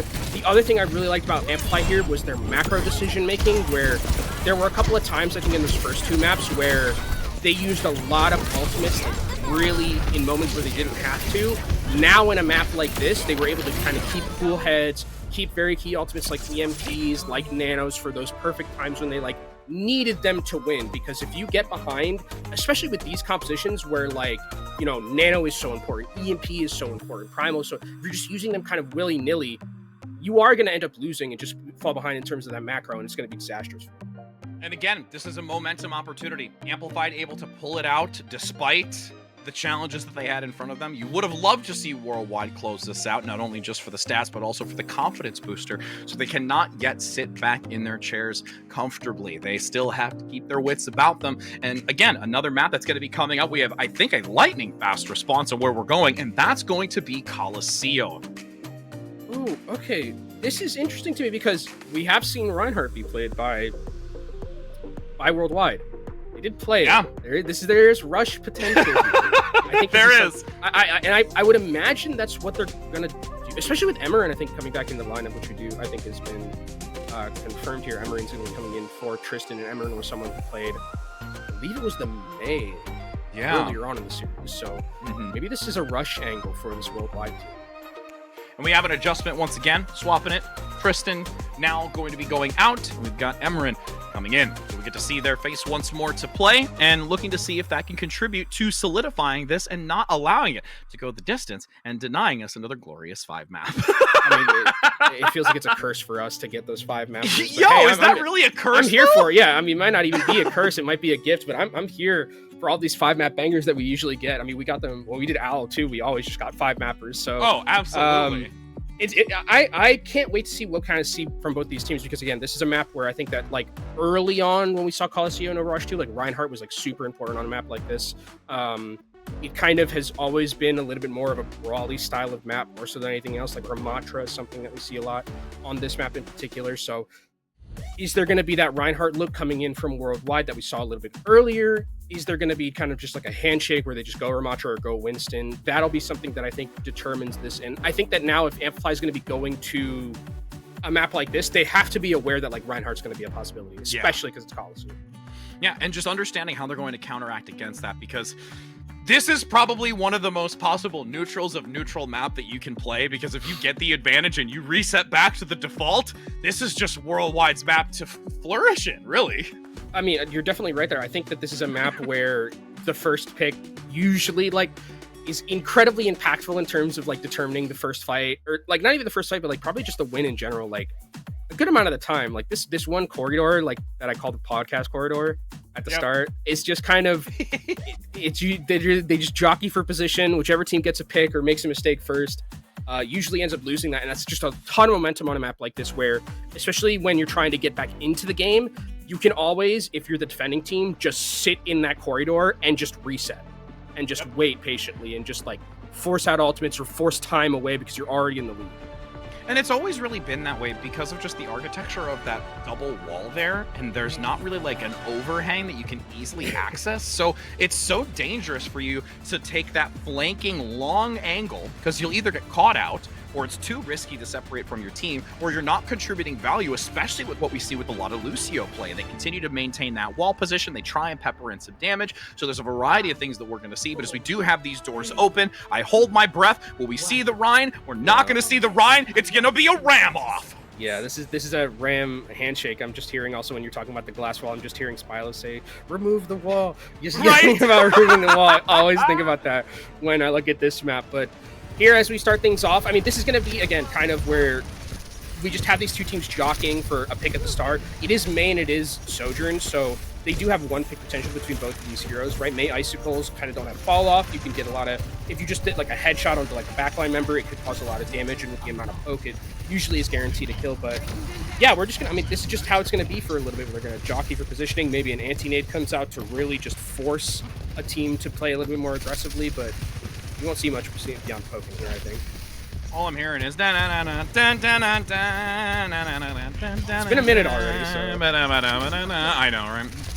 Elevator music, let's turn it on. Or you can like always tune in to like your go-to songs. I would do like a go-to workout song. When was the last time you've listened to the radio?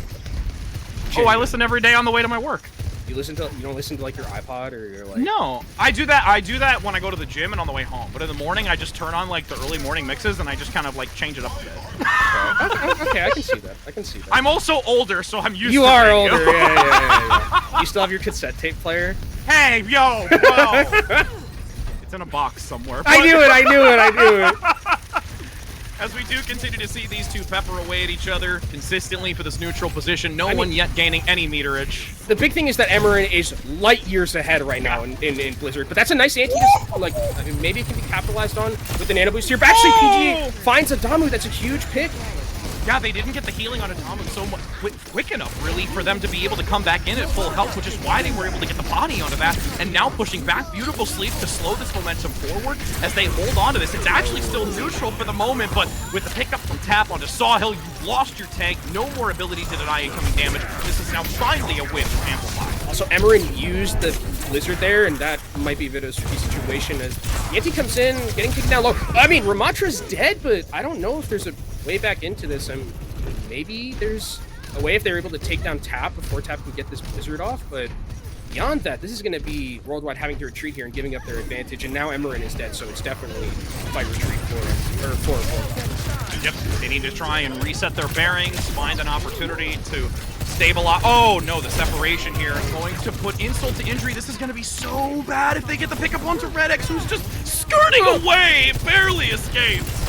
And I mean, throughout all of that, Amplify still have, not their amplification matrix, they still have this overclock, they still have as well Annihilation. And the big thing is that Red X is going to have a sound barrier to, kind of go into this fight. I think they need to play this like a little bit aggressively, like use sound barrier aggressively, send in Amadou with overclock, and then just try and win the fight. There's a rail shot that you saw come whizzing by overhead, couldn't quite land with this overclock active. No one in sight. Everyone's just like, no, let's just on the flank back a little bit. Oh no! You've got Doge coming in with a melee attack, and now the overclock shall return. PGE gonna come in and clean up and take names, putting you on speed dial. Oh, I mean, that's also a little bit of a boomer thing. Oh, come on! Wait, you don't text anymore? No one calls anymore. Don't judge my pager life. I don't know what you're talking about. Worldwide, unfortunately, we're not able to take that fight, but Amplify, I mean, really, the flank from PGE was absolutely huge there with the Nano as well. Overclock Nano, a combination we haven't seen too much of, like, throughout the history of this game, but, like, it does just completely, absolutely wreck fights if you are able to get it. So Amplify have a comfortable lead, and this is what I was talking about, right, where it's like, if you lose a fight, you can just retreat back to this neutral here, just poke it out. Amplify knows they have an advantage, so now it's all on Worldwide to try and be the ones to initiate. Heavy aggression coming in from Sawhill in the back. Nice Blizzard to lock down Tap, get the advantage, but on the counter side, can Doge do the same? No, they cannot. This is Worldwide able to finally break the defensive hold that Amplified has had, returning back to the neutral, and now can start looking over the horizon, but they should not allow PGE to continue gaining this value. Yeah, that was an Annihilation 2 used by Doge, so probably going to want to have that one back, but without Amadou in this fight, there's not a lot of damage potential from Worldwide, and PGE is just left by himself, just completely taking over this lobby right now. This is absolutely turning the game around. It's something I was so concerned about. Again, you saw the initial pick, but then drawing back, PGE dashes forward, is taking this front line so aggressively, just approaching this overclock. Overclock is going to be a big thing here, and Amplify going to do the smart thing, just try and retreat it out, knowing that they have this space to work with. Red X is absolutely blown up, and here comes the overclock. Tick, tick, boom! The timing is now. Amplified going to elevate themselves once again, and PGE being the necessary component to overwhelming Worldwide and sending them packing. I'm gonna do it. Hurix did. Someone is deadlifting right now. I'm not gonna tell you who, but I think it's probably pretty obvious right now. I have absolutely no idea. I don't want to curse the stats in front of me. I don't want to curse it though, because I mean, this is just an incredible Sojourn performance from PGE. I mean, everywhere PGE is going, it feels like every rail shot is going to be a kill. As we're back into the fights here, Amadou is just completely foregone the Sojourn battle and is just going Reaper to try and win the tank. And look at how far Doge is playing, keeping them near their spawn and holding this bridgeway. The Coalescence even finally able to stifle that presence forward. They guarantee the checkpoint here, and that's massive for Amplify. Yeah, I don't hate this idea from Worldwide where it's like, okay, I would actually like to see teams do this a little bit more where it's like, clearly the Sojourn matchup is just not going to go in our favor, right? PGE is just on one. There's no way we're going to be able to win the mirror. Let's switch up our composition a little bit and just try and brute force our way through the front. Right? That's like the only way we can come back into this one, because with that, if we just, you know, stick in the Sojourn matchup, it just feels like we're going to lose. Now pushing into this, the Annihilation primed and ready from Sawhill, wants to try and buy as much time before committing this. To gain the extra distance, now it is active behind the wall, slept for the moment. Block in addition, repositioning around the gelato stand. He gets a pickup with those fists ablazing. Force them back, gain some distance, and now actually have the opportunity to reach this checkpoint since there was such a stagger. And the swap has absolutely worked perfectly so far. Doge has not been able to play the game since Worldwide has made this swap over to a much more front-loaded damage type, especially with the fact that you can use wall from Emerin, and Reaper just sits in front of Doge with shotguns and instantly kills him. But here comes Amplify trying to recontest your Death Blossom after ready for Amadu. Oh no! Denies it. The boot comes in. It's just enough damage to deny the Death Blossom. That would have been absolutely critical for Worldwide. They're pushing it. Are they going to touch it? Can they get to the checkpoint? It's contested. Tap swoops in from on high, denying the position. There's the May wall to prevent anyone from coming close enough, but they have actually held this 2 minutes and 33 seconds. Are they going to be able to turn it back? They finally are able to and deny the advantage for Worldwide. Buddy, absolutely. MVP slept the Coalescence there. If that Coalescence is still able to go through from Nolan, that fight could have looked completely different. Or Amplify would have had to commit even more ultimates to that one, potentially even that Annihilation, but Buddy comes in so super clutch. Again, it's Worldwide on the back end of an incredible Ana play, something that's been a theme for them when we've seen them on broadcast, and now Amplify 2 minutes still in the lead for them. Annihilation at the ready for Doge. Worldwide shy just over 2 meters as they push back into this. The Annihilation still being holstered for the moment. The Death Blossom could be available, goes in for the pickup, but Tap with the focusing beat after Amadu gets so low. Now they can retaliate against this, push it back past the neutral, and there's one last chance here for Worldwide to swap it over. It has to be perfect here from Worldwide from here on out. I mean, they're going to try and stagger a little bit with Nolan, but it's not going to matter too much as Amplify will get this bot back over to the other side of the map. Worldwide, not really a lot to work with. It's going to be the Annihilation is going to be the biggest thing here, but Sound Barrier is available for power boost, so it's going to be able to blanket a lot of that incoming damage. Worldwide need to be perfect from here on out. They need to win 3 fights in a row at minimum, I feel like, to try and get this one back in. They've developed quite a bit since last we've seen is perfection on the list of things that they have done.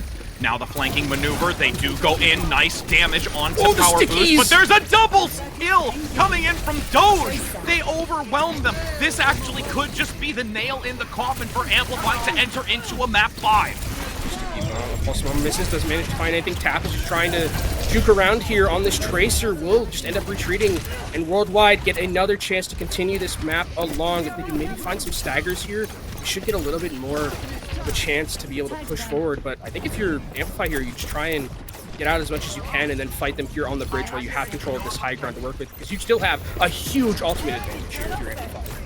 25 seconds plus an ultimate economy that is favored. Dropping down below, Tap goes in, overclock, GG! This is going to be PGE just putting salt in the wound and wants all 5 in the kill feed! Oh, PGE, I mean, stop it. They've got to have families on the other side for Amplify. That's going to be it.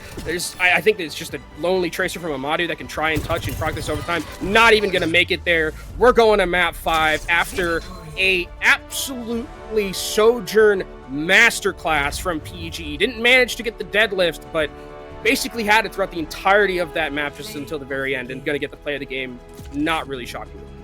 I'm sorry, they may have lost it, but they at least at one point had it, and that's all that matters. We're going to get a clear shot right now. Deadlift, deadlift, deadlift moment. My goodness. And Kenobi, we going back again. Where we going? We going to map 5. Map 5 again. I mean, this was just, it felt like, again, where like Worldwide, the last time we saw them on broadcast, it was like a lot of Ana, right, being like the thing that was like a thorn in their side. it felt like it was the same thing here. There were a lot of times where Buddy was getting an insane amount of value on this Ana, and that led for, I mean, I think that was basically what led PG to get a lot of this value coming in from the Soldier, right? Just the space that was created from those antis lets PGE really have that space to work with one as a Soldier. Oh my. Kryptonite comes in once again from a different form. There are still supporting actors in this theatrical show that we are watching unfold. It's gonna be Act 3 coming up, and I'm actually, I just love that we've had this continue to occur for us.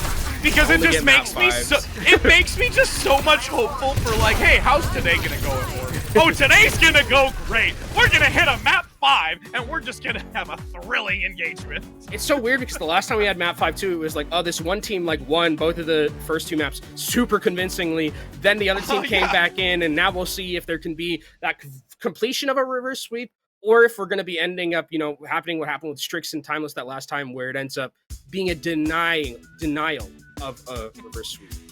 All right, so we're going to head to our intermission before this final act, so don't go anywhere, my friends, because we are looking to see who's going to be taking this one home. Oh, hello, Fancy Meeting you here. It's so nice to see ya. Are you ready to survive the wastelands? Then you'll need to bring your shotgun, your axe, and of course, your knife for your sharp wit, if you get my drift. Hey, whoa. Hold on there. Don't forget to pick up your Overwatch Contenders Junker Queen skin. Yeah, gearing up is as easy as connecting your Battle.net account to Twitch. And after that, watching the Overwatch Contenders Summer Series will contribute to your drop progression, letting you claim your own Wasteland-ready Overwatch Contenders Junker Queen skin. Oh, that's right. It's time to rampage. Now, get out there and slay with the Overwatch Contenders Junker Queen skin. Okay, take care now. See you in chat.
Welcome back, my friends. We are here. I've got my Junker Queen skin. That's amazing, but it's even more amazing to be here in another map 5 Kenobi. I'm pretty stoked, and we want to give you the good Overwatch, fam. We're trying to get you the skins. We're trying to get them the skins, honestly. That's what we're doing, I think. We're trying to get them the skins here. Just trotting in place. Just trotting in place.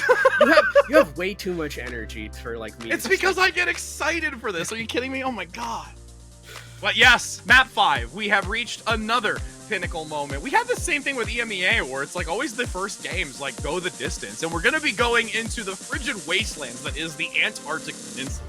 Yeah, Antarctic Peninsula, a map where I think that it'll be interesting to see what these two teams bring to the table, specifically because of the fact that again, this is a map where it's like you can have Winston in like one instance, I think on like sub level where it's like the best, but then like the other two maps, it's like brawl.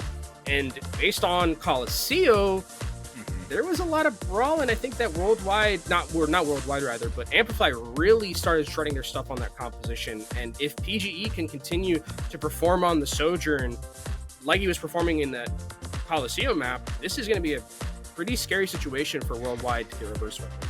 And that's why I think we're going to see this substitution come in. We'll throw it here on the screen for you to see from Worldwide. Tristan's now going to be residing back with the group for this final map to potentially counteract what PGE has brought to the table. Tristan coming back, I think very much hit scan player, especially from what we were seeing, previously. The last time Tristan was in Tracer, I think as well is something that Tristan has shown that in play, but I think that this is a matchup where this is a map where I would be like, yeah, this is where, unless it's like sub-level, which looks like we're actually going to be starting out on. Yeah, we're going to go first, okay. It's going to be mostly rush style of compositions. You can still play like rush style on sub-level because of the fact that you can play Junker Queen here. I think that's something that's viable on a map like this, especially to counter Winston. But you have to be moving incredibly carefully, especially because Annas love playing against Junker Queens on this map, because if you don't have a shield, you can just backboard nades all day. All you hearing is nothing but net. No, but I said backboard, so you like. I know. Well, okay. So think about it though. But is it really a backboard if you like hit the wall to hit them, or like hit them? Because it's still technically you're hitting your target, which is like hitting the goal, or like in this case hitting the hoop at which that you make it like. Well, nothing but net is if you're aiming like directly into the net. I'm gonna semantics this. I'm gonna win this. I swear you're going to, and I'm gonna let you have it as we do get into this first round of sub-level where my knowledge of basketball is truly not relevant.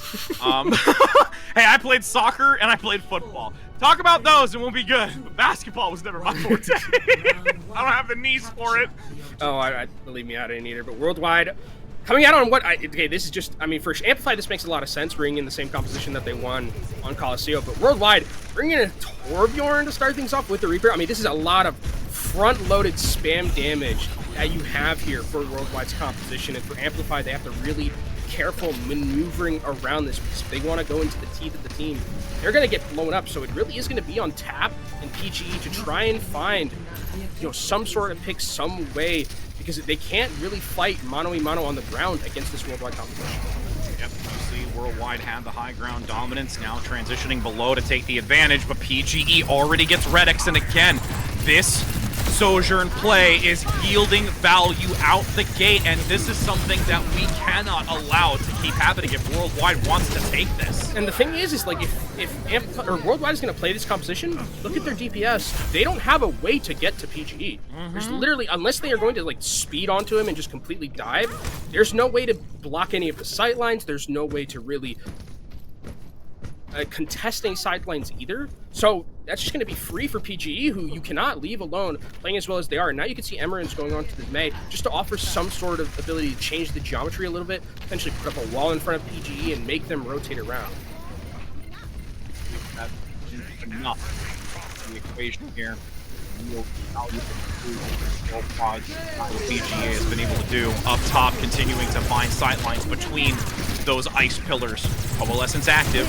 Nolan down below, 1-for-1 trade, but PGE again just ripping the head off of Nolan. Despite the Coalescence being contributed, Worldwide is able to take this point for now. But if you continue to see Amplify dominate like this, you can see it. I'm waiting for you. I'm waiting for you to come out of the ice. Because of the high ground, this is a good stall at least coming in from Worldwide. They're going to be able to get a little bit more of that percentage. I don't think they want to throw ultimates into this one. They're just trying to see if they can get any out of Amplify, but get an extra little 10% there. Not bad for Worldwide in all things considered for them, but Amplify still pretty much in the lead right here. And now with Tap having the Blizzard coming online very soon to match the one coming out from Emerin, that's going to be a pretty big deal as well.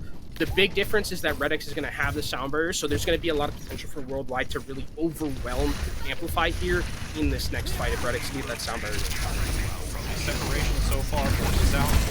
Storm flying forward. Cap is topped up so they can get back into this with Blizzard contributed, but there is a great pickup at least onto Tap. The Blizzard now really not gaining any value because all of Worldwide has superseded and bypassed it by transitioning through it. So they can go back down to the point. Doge is going to be overwhelmed, but the Annihilation is the ace in the hole here. And PGE once again having Nolan in the sightline and taking them down to prevent any sort of fluid healing to recover for Worldwide. And I mean, Worldwide had such a long rotation there that didn't end up really paying off because of the picks coming in from the backline members of Amplify. So Worldwide don't get to use their ultimate advantage, and they let Amplify catch up a little bit in this scenario. So this next fight is going to be a lot of particle effects, but at 95% ticking upwards for Amplify, Worldwide have this last chance to be able to continue on this map. They got a blitz there to get it, and you can see that Saw Hill is already so low, forcing out the Nemesis out the gate to keep it contested. And again, EGE in the window. Amp Matrix, oh my goodness, that's a scary sight to see! As Embry's gonna get blown up instantaneously with the extra damage as now PGE drops below, has the barrier. Tristan goes for the Death Blossom, but a focusing team is going to say no more, my friend. Amplified able to really continue this lightning and fiery momentum that they've had from Coliseum that started 2 maps ago and are looking to gain this reverse sweep. 1 map away from getting the brooms out for that reverse sweep, and if PGE continues to play like this, I would put my money that this is going to be a map win for Amplify here, because I think that this is just someone who it's almost reminiscent of what the neutral thing was, where it's like there's just no one's near PGE. PGE is just left by himself, completely doing whatever he wants to do in this scenario. No one's really contesting him. Yeah, I would absolutely agree with you. The shift was now, instead of it being from the support who was gaining maximum value, PGE has now stepped into that role that you've seen on the opponent's side. And Worldwide, despite them playing so well, getting those first 2 maps, making it look competitive, now have to reevaluate the equation to find out what the end result can be. And now in a little bit more of an enclosed area as we go to this one in Icebreaker, this might be where Worldwide can kind of start bringing it back a little bit, because it doesn't offer like as much high ground or as much room for PGE to really work with, and especially with how front-loaded the damage is Worldwide here, they can really rotate around effectively, and they're doing exactly that. Doge is almost about to die here because the support's just zoned out. Great decision-making from Amplify, but PGE still manages to trade one back. I mean, they had the great engagement, like you said. They had the wall, they had the vortex. PGE was slowed and unable to dash out of it, so that's what forced that transition onto Doge. And you can see now, again, the aggression forward, PGE having to flee, and with the chase onto it, Tap at least gets 1. This is still Worldwide taking the ship. Yeah, and I wonder, do we see any like switches from Amplify here, specifically from PGE? Because yes, the Sojourn's really working well, but again, in these enclosed areas, it's going to be a little bit harder to pilot, and it's also going to leave potentially Doge on an island because there's no, like, a wall doesn't really exist, and Worldwide have that wall to work with themselves. But Worldwide getting close towards a coalescence here, that's going to be something very scary for Amplify to deal with here, as they're already getting low to start things off. I mean, look at those health bars from Amplify getting taken down extremely low. Nice wall as well. Removes the escapability from both power, and you've got the coalescence once again completely taking control of this. The aggression onto Buddy denies the immortality field and the AoE effective healing. Tap with the duplicate is attempting to turn this around, but there is an easy evasion from Tristan so that they can continue to stay. They even force out the Blizzard while still within the duplicate. They forced back Worldwide. There is a decent percentage gain despite it, and even this continued contention. Yeah, that was completely on Tap with that duplicate onto the May. I mean, getting that Blizzard out, being able to just be a nuisance in the backline, because Worldwide had a great idea to just coalescence and blitz the backline of Amplify. They were able to take down a lot of the key support members, but having Tap here available to really come back in with the amount of damage from that May and really turn the fight around was incredibly impactful. Worldwide come back into this. Annihilation is going to be available, but there's that support ultimate with that sound barrier from Power Boost listed earlier. And you can see the hard swivel with the focusing beam to see if Tristan's going to be in the flanking position. Overclock comes in again by PGE onto Nolan. A 3rd time that we've been able to see it across both of these rounds. Tristan, though, able to take down the support, which is so necessary, forcing them away. The Annihilation from Doge is a chance to push back into this, but there's no real value gain. Worldwide has stripped this away from them, and honestly, Amplify needs to figure something out to get back onto this convincingly. Yeah, the flip is a big deal, but as long as Doge is here and with the healer still up, I mean, they can still fight if you're Amplify in this scenario, and if Tap can find a way to maybe get this duplicate, you can turn this around. But look at Nolan close towards a coalescence. Can he survive long enough? Emerin goes down, though. I mean, the best part of this is that it's still Worldwide gaining over 25% since they've been managing to stay in this fight, Coalescence has contributed. Sawhill gets to pick up onto Buddy after removing the Immortality Field. Doge attempting to round the corner on the outside, but is hacked, and they can still continue to push those fists forward with Tap and PGE coming in with the pickup. They finally turn it back around. They're able to take down Nolan as well. That's going to be great for this team. Amplify now can start taking up their own percentage with Worldwide. I mean, they're not in the last fight territory just yet. I think at 88%, they can potentially, if you're Amplify, get back into this one for like one last recontest. That EMP is going to be a big deal, though, from Tristan. Where is it going to go? Are you going to go for the backline? Are you going to just try and insta-kill one of the tanks or one of the DPS? That is going to be something that needs to be coordinated from Worldwide effectively. Just insta-kill one of those members. EMP both supports. Buddy gets blown to bits out of its usage. Red X as well follows up onto PGE. No recovery tactics available. And you have the Annihilation when you have 2 down here from Amplify. I think Doge used it to survive, because I think if Doge dies there, the fight is completely over. You need that Annihilation for the reset here, as I mean, Power Boost goes back in, but it doesn't matter. You're not really staggering at this point. You need the Lucio. You need a sound barrier there. Oh, they're just straggling. This is going to be detrimental to Amplify. Worldwide in this moment is now in a position to bring this into a 3rd round. The Coalescence will guarantee that anyone on entry is going to take consistent and streamlined damage because of this sound barrier committed onto Power. They no longer have it for the entirety of the team. They're getting shut down. The Doomfist from Doge is there as a latch-dis effort to make sure that they can keep this into overtime, but they are not going to be able to do much more after it, as the Annihilation guarantees the conclusion as we see a round 3 on once again another initial series for NA. Well, we're going the distance, Rich, and we're going for speed here between, well, not really, I guess this map has lasted probably as long as it could have, going all the way the distance with both of these teams. But I mean, I think this was a map where we saw kind of when PGE is not able to be on the Sojourn and gets completely run over, specifically from the tankline side, a lot of value is lost. I think that like when Worldwide is bringing out this composition where it's like very frontline oriented, Doge is kind of left on an island because Tap and PGE don't really have an insane amount of utility that, like, let's say a May brings to the table. Right? May, you know, having the wall, very big deal in those regards. Kind of if you're PGE and you're Tap, you're just there to kill things. And if you don't have the space to work with and you aren't killing things, you'll eventually just lose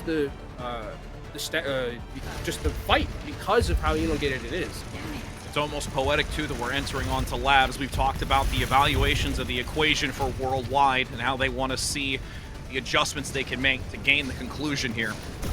Scientists come out. They're going to see what type of value they can bring. Big Vortex and Wall separates them, dropping down below. Sawhill up front, taking the brunt of those stickies in the back from Tap, drawing back. That's Nolan again being hyper-focused. The weak link that it is consistently applied pressure from Amplify. And now they have only Redix to recover here. Tristan falls back to find a health pack, but they're deviated away from the fight. Sawhill up top gets one alongside Emery. And despite them losing one early, they're still in the driver's seat. It is a big deal that they were able to take this one. No. If you're Amplify and Sawhill goes down, that means there's no tank, and now PG has so much room to work with here. Tristan trying to make something happen on the back end, but ends up getting taken out, and Amplify with a great understanding of target selection at the start. Take down Nolan. That's all of the healing that was lost from Worldwide, and now if you Amplify, you have ample room for PGE to work with here, and that's exactly what you need to try and complete this reverse sweep, because PGE also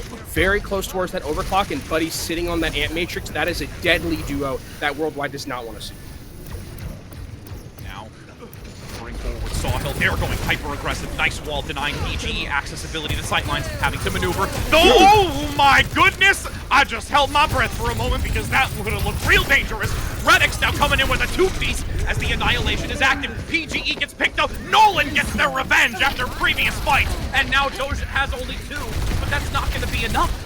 Still Worldwide able to capitalize underneath the bridgeway. A hack comes in as well. Tristan sticks around, and they'll swap it back at 61. Yeah, Redix needs to use the sound barrier just to secure that fight win, but luckily Worldwide keep both their DPS ultimates, which is going to be huge absolutely here because of the fact that EMP is one of those ultimates where you can just use it once and instantly win a fight. They're going to need to continuously rotate these ultimates effectively to try and win these fights, and if they can manage to find Power Boost, that's going to be the biggest pick because sound barrier is not going to be there. But Tristan actually gets caught out. The translocator isn't there.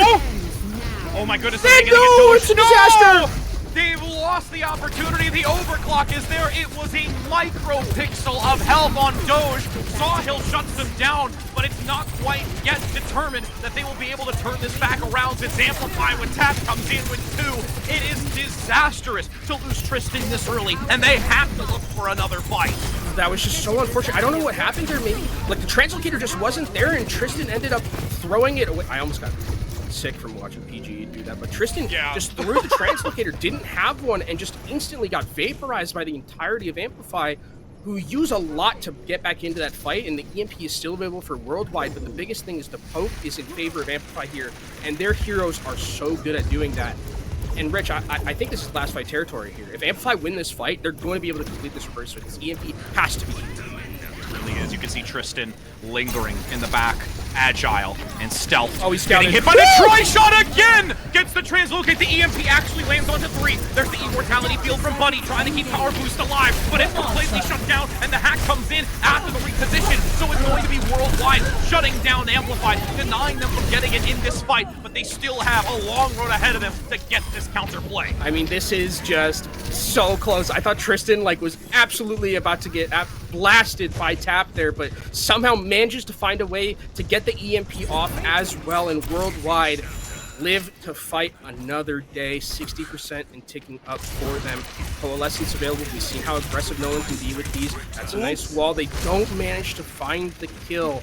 Amplify supports have to be so careful here. Tap is hacked. He's dead! Oh no! He gets picked up by Tristan. Beautiful play, and actually has the focus fire to deny it. This is now going to get into the final fight again. Here we are back again. Last fight here for both of these teams in Worldwide. Still have so many key ultimates to work with in this fight. Tap just desperately moving over to the Tracer to see if he can find a pick in the backline. Emery's dead! They have Blizzard! No Blizzard! The shot! They can use the Coalescence to try and recover. It's going to be Redix going down. 2 are eliminated. PGE has been brought down before the overclock. They've locked down Doge in the corner. Do they have enough to bring him out of it? They do. Tristan finds the follow-up. It's 99 to 96. Worldwide is going to look to deny Amplify from getting this reverse sweep. They force them back. The overtime will dwindle. We get another spectacular play here in the NA region as Worldwide denies the sweep from Amplify. Worldwide deny another reverse sweep here in NA and get their first win. Amplify was coming in guns blazing. Even the first sub-map, it looked like it was completely in control of Amplify there, but once they were able to figure out a way to stop PGE on that Sojourn, it just felt like it fell apart there for Amplify at the very end. And I mean, this map, this last sub-map, you could feel it. Like this, the tension was like, you could cut with a butter knife. It felt like there were just mistakes happening. It was just a little bit scrappy, but at the end, it's Worldwide who are able to just take it in the very end. Tristan redeems himself, I think, with that one hack onto Tap, like where they instantly like got the kill. I mean, just really, really clutching it up for Worldwide, who finally can, you know, get the monkey off their back that they haven't won yet. Now have that first win in their back pocket and can start to, you know, really figure out a way to build upon this. This is the place that you build upon, because what a performance from both of these teams and Worldwide, as you said it, just being able to persevere through the challenges that they have had in all of their previous matches. Major hats off to them. We are going to head to a short break before getting an interview with them to hear just exactly how excited they are and how relieved in the same moment. So don't go anywhere, my friends.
Hello and welcome back, everybody, as we are here to have another glorious interview after an extensive 5-map full round series. We are lucky enough to be able to speak with a member of Worldwide, and that's Emran, specifically, that we get to actually chit-chat with you. How are you doing, my friend, after that one?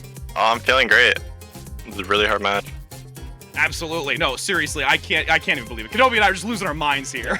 I mean, so kind of talk us through this one, because I think this is one where it was relatively close throughout the entirety of the series. The first 2 maps were, it was a little bit of a shaky situation, I think. The first 2 maps were actually really good for you guys, and then like the second 2 maps, what was happening there? Because I really liked what I saw from, you know, your compositions, specifically bringing out like this weird, not weird, I guess, but like the anti-dive stuff and like the Reinhardt stuff. Like, is that something that was planned going into a matchup like this, or is it something that you guys kind of have been labbing and it's like maybe we can bring it out if the time is right? The weird strats we did, some of them were planned, some of them were kind of on the spot. Like, we played against teams that like in like scrims and stuff that whipped out those like weird comps against us before, and it was like really difficult to deal with. So we decided that we could like do kind of weird stuff like that, and we could like, kind of win off like surprising the other team. I guess they just wouldn't know what to do about it.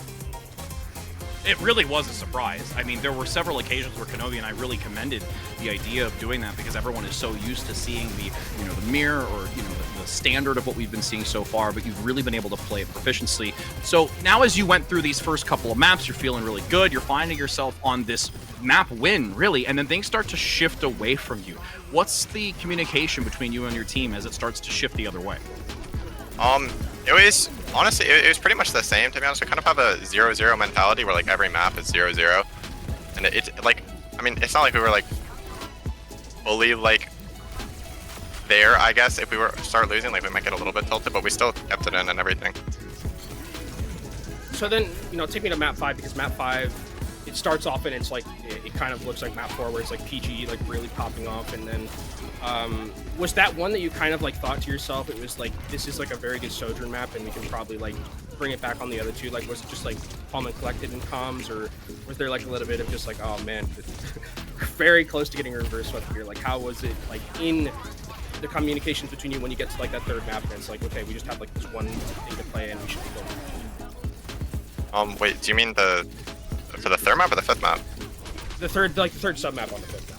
Oh yeah, okay. No, that map, we kind of we know that map really well. We know what we want to play on it. It doesn't, like, any other map would have been terrible for us, so we kind of just knew what to play. As long as we shut down PGE, we were gonna win, because he was just 1v9ing. Yeah, it was a couple of occasions where we did see the early takedown. Either it was like on Nolan, which was making it a lot more challenging. We even had a comment with you towards the end, or like before getting into the interview, you were saying like, oh no, I died, I lost my Blizzard, like, yeah, that's not good. And then like everybody comes back and is able to take it. Yeah, so. No, last fight I died with Blizzard, and it's just like in my head I'm like, okay, I just threw, like, last fight, like, it's actually over, and but Sawhill's kind of just the goat on Ram, and he just killed everybody, so I guess it didn't even matter. There you go. You got somebody to help pick up the pieces whenever those moments fall a little bit further than you'd like. So we really, truly do appreciate your time. It was a spectacular season, and like the series, not season, series for us to be able to see you perform. And again, big congratulations on getting the first win on the board. That's in the right direction for you and your squad to continue developing in the right direction. So thank you so much for your time, and we can't wait to see how you continue on through the rest of the summer series, my friend. Thank you. All right, Kenobi. So we have repeated our story from last week and have done the same another map 5 today. Could you imagine? Could you imagine? We just see Strix now already being the one that we saw go to map 5, do the same to Saints. That's another game that's coming up for us. I actually do think we have an update on the standings as well, if I'm not mistaken, that just got propped up for us, so we can take a look at where things are before actually getting into that next one. And you know, 0-3 Splash right now, continuing the dominance, saying I'm just gonna continue leading the top right now. 0-3 Splash looking like a pretty good team right now, 5-0, and then, you know, trailing close behind them, you have Pirates and Pajamas and Saints, Wisp, Timeless, Good Boys, and Strix all at 3-2. So it feels like at this point we have pretty much like the top like 5, top 6 almost like secured at this point, and then 1-4, 1-4, 1-4, 1-4, 1-4. That 8th spot is going to be a bloodbath to get that 8th spot. That's going to be wild as these remaining matches go for those bottom 5. And again, we've got so much more Overwatch ahead of us with this next series that is going to be between Strix and Saints. You and I are looking forward to getting into that one to see if Strix is able to elevate themselves again at that 3-2 to maybe actually drop another one of them down just a totem pole. But with that being said, we're going to head to a short break before getting into that next game. Don't go anywhere. We've got some time for you to get some drink and get some food, just like I'm going to do before we get this next game underway.